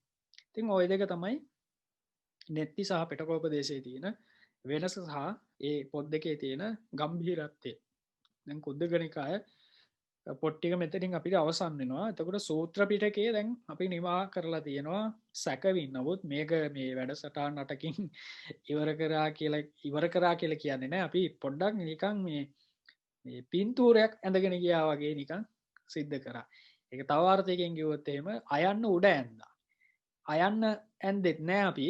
අයන්න උඩ ඇඳයි කියන්නේ අයන්න කියන එක නිකන් අපි දැනගත්ත මේ ත්‍රිපිටකය කියන්නේ මෙන්න මේ වගේ එකක් කියලා. මේ වගේ එකක් කරා සූත්‍ර පිටකයේ සම්බන්ධයෙන්. ඊට අදින් අපි සූත්‍ර පිටකය ඉවර කරනවා. අද දවසේ මොන හරි ගැටලු තියෙනවා නම් අහන්න පුළුවන්. හාමුදුරුවනේ මේ ජාතක පාළියේ තියෙනවා කියේ ගාථා විතරයිනේ. එතකොට ඒ ජාතක කතාවක් එහෙම ඒ ගාථාවකට සම්බන්ධ කරගෙන බලන්න ඕන නම් කොහෙද බලන්න ඕන? අට කතාව ගන්න ඕන. ඒ කියන්නේ මම ඒක පෙන්නන්නම්කෝ පොඩ්ඩක්. දැන් මේ විදියට මේකනේ දැන් අපේ මේ පෙළේ තියෙන ගාථාව අපන්නක ජාතකයේ. ඒත් මේක මෙහෙම තියලා අපි අට කතාව ගන්න ඕන. දැන් මේ විදියටම ත්‍රිපිටක පොත් වගේම අට කතාවක් තියෙනවා. සිංහලෙන් ඕන සිංහලෙන්, පාලියෙන් ඕන පාලියෙන්, ඕන විදියකින් තියෙනවා. ඒතකොට මේ පොත් ටිකත් මේ පොත් ටික ඔක්කොටම ත්‍රිපිටකයේ තියෙන පොත් ටික ඔක්කොටම අට කතාවකුත් තියෙනවා. මේ විදිහට. එතකොට දැන් අපි පළවෙනි එක ගත්තොත් එහෙම මේ අපන්නක ජාතකය. මෙතින් පළවෙනි අපන්නක වගේ අපන්නක ජාතකය. එතකොට ඒක 112 පිට. එතකොට 112 එතනින් යන්න බෑ. ඒ කියන්නේ මෙහෙම ලිකට ගිහිල්ලා යන්න ඕනේ. 112. එතකොට මේ විදිහට ගිහිල්ලා බැලුවාම පිටුවේ තෝරගෙන ඒ ජාතක කතාව ඒකේ තියෙනවා. මේ මේතර ඉතාලම සරල සිංහලෙන් තියෙන. දැන් මේ කතාව ඒකේ තියෙන්නේ. එතකොට ගාථාව තියෙන්නේ ත්‍රිපිටකයේ ජාතක පාළියේ කතාව අර විදිහට අට කතාවට යන්න ඕනේ. හොඳයි හාමුදුරුවනේ. ඒ ධම්මපදයේත් එහෙමයි. දැන් ධම්මපදයේ අපි කතා කරපු ධම්මපදයේත් දැන් නිකන් හිතන්නකො මෙහෙම ධම්මපදයේ ගත්තා කියලා මේ යමක වගේ පළවෙනි ගාථාව. දැන් මේකේ තියෙන මොන උපබංගමා ධම්මා කියන ගාථාව විතරයි. මේකට කතාවස්තුවක් තියෙනවා. ඒකට මේ කතාවස්තුවට යන්න ඕන නම් මෙතන මේ සයිට් එකේම මේකේ අට කතාව තියෙනවා. ඒකේ අරකට අට කතාව නෑ. මොකද මේ ජාතක අට කතාව තාම යාලා හදලා ඉවර නෑ. මේකේ මේ අට කතාවත් එක්ක සිංහලෙන් කියවෙන්නේ සවැත් නුවර මහා සුවර්ණ නම් කෙහෙම්බියෙක්ගේ සිටියේ ඔහු විවිධ සැප සම්පත් ඇති මහා ධනවතිගේ දූ පුතුන් නැත්තේගේ ආදී ලෙස ඔය විදිහට මේ පාලි සිංහල දෙකම තියෙනවා. එතකොට මේ චක්කුපාල තේරවර්ගය කියන එක. එතකොට මේ අට කතාව ධම්මපදයකේ වගේම තමයි ජාතක පාළියටත් එහෙමයි, බුද්ධ වංශ පාළියටත් එහෙමයි. එතකොට අනිත් ඔය අපි කතා කරපු නිද්දේශ පාළිය, පටිසම්භිදා මග්ග, චර්යා පිටක ඔය ඔක්කොටම ওই විදිය තමයි. හොඳයි ආමුදුරුනේ.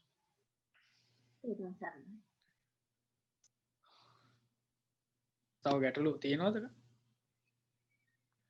හොඳයි නේද? අද දවසේත් අපි ධර්මයේ අධ්‍යයනය කිරීම, එහෙම නැත්නම් ධර්මයේ ඉගෙන ගන්න හැටි, පරිශීලනය කරන හැටි, පොත් බලන හැටි පොඩ්ඩක් ඉගෙන ගත්තා. ඒ තුලින් කුසල් රැස් කරගත්තා. මේ රැස් කරගත්ත පින මේ ලෝකයේ ශාසනයත් අපිවත් ආරක්ෂා කරන පින්කෑම දේශකාමී හිතකාම සියලුම දෙවියන් සාදර සිතින් සතුට සිතින් පිනක් වශයෙන් අනුමෝදන් වේවා කියලා සාදු කියලා දෙවියන්ට පින් අනුමෝදන් කරමු. ඒ වගේම තමයි මේ රැස් කරගත්ත පින නමින් මේ පරලෝකයේ සියලුම පින් කැමති ඥාතීන් මිත්‍රයන් ගුරුවර හිතවත් ආදීන් ඉන්නවනම් ඒ හැමදෙනාමත් මේ පින දැක බලා සතුටින් අනුමෝදන් වේවා අනුමෝදන් වේවා කියලා සාදු කියලා ඥාතීන්ටත් පින් දෙමු.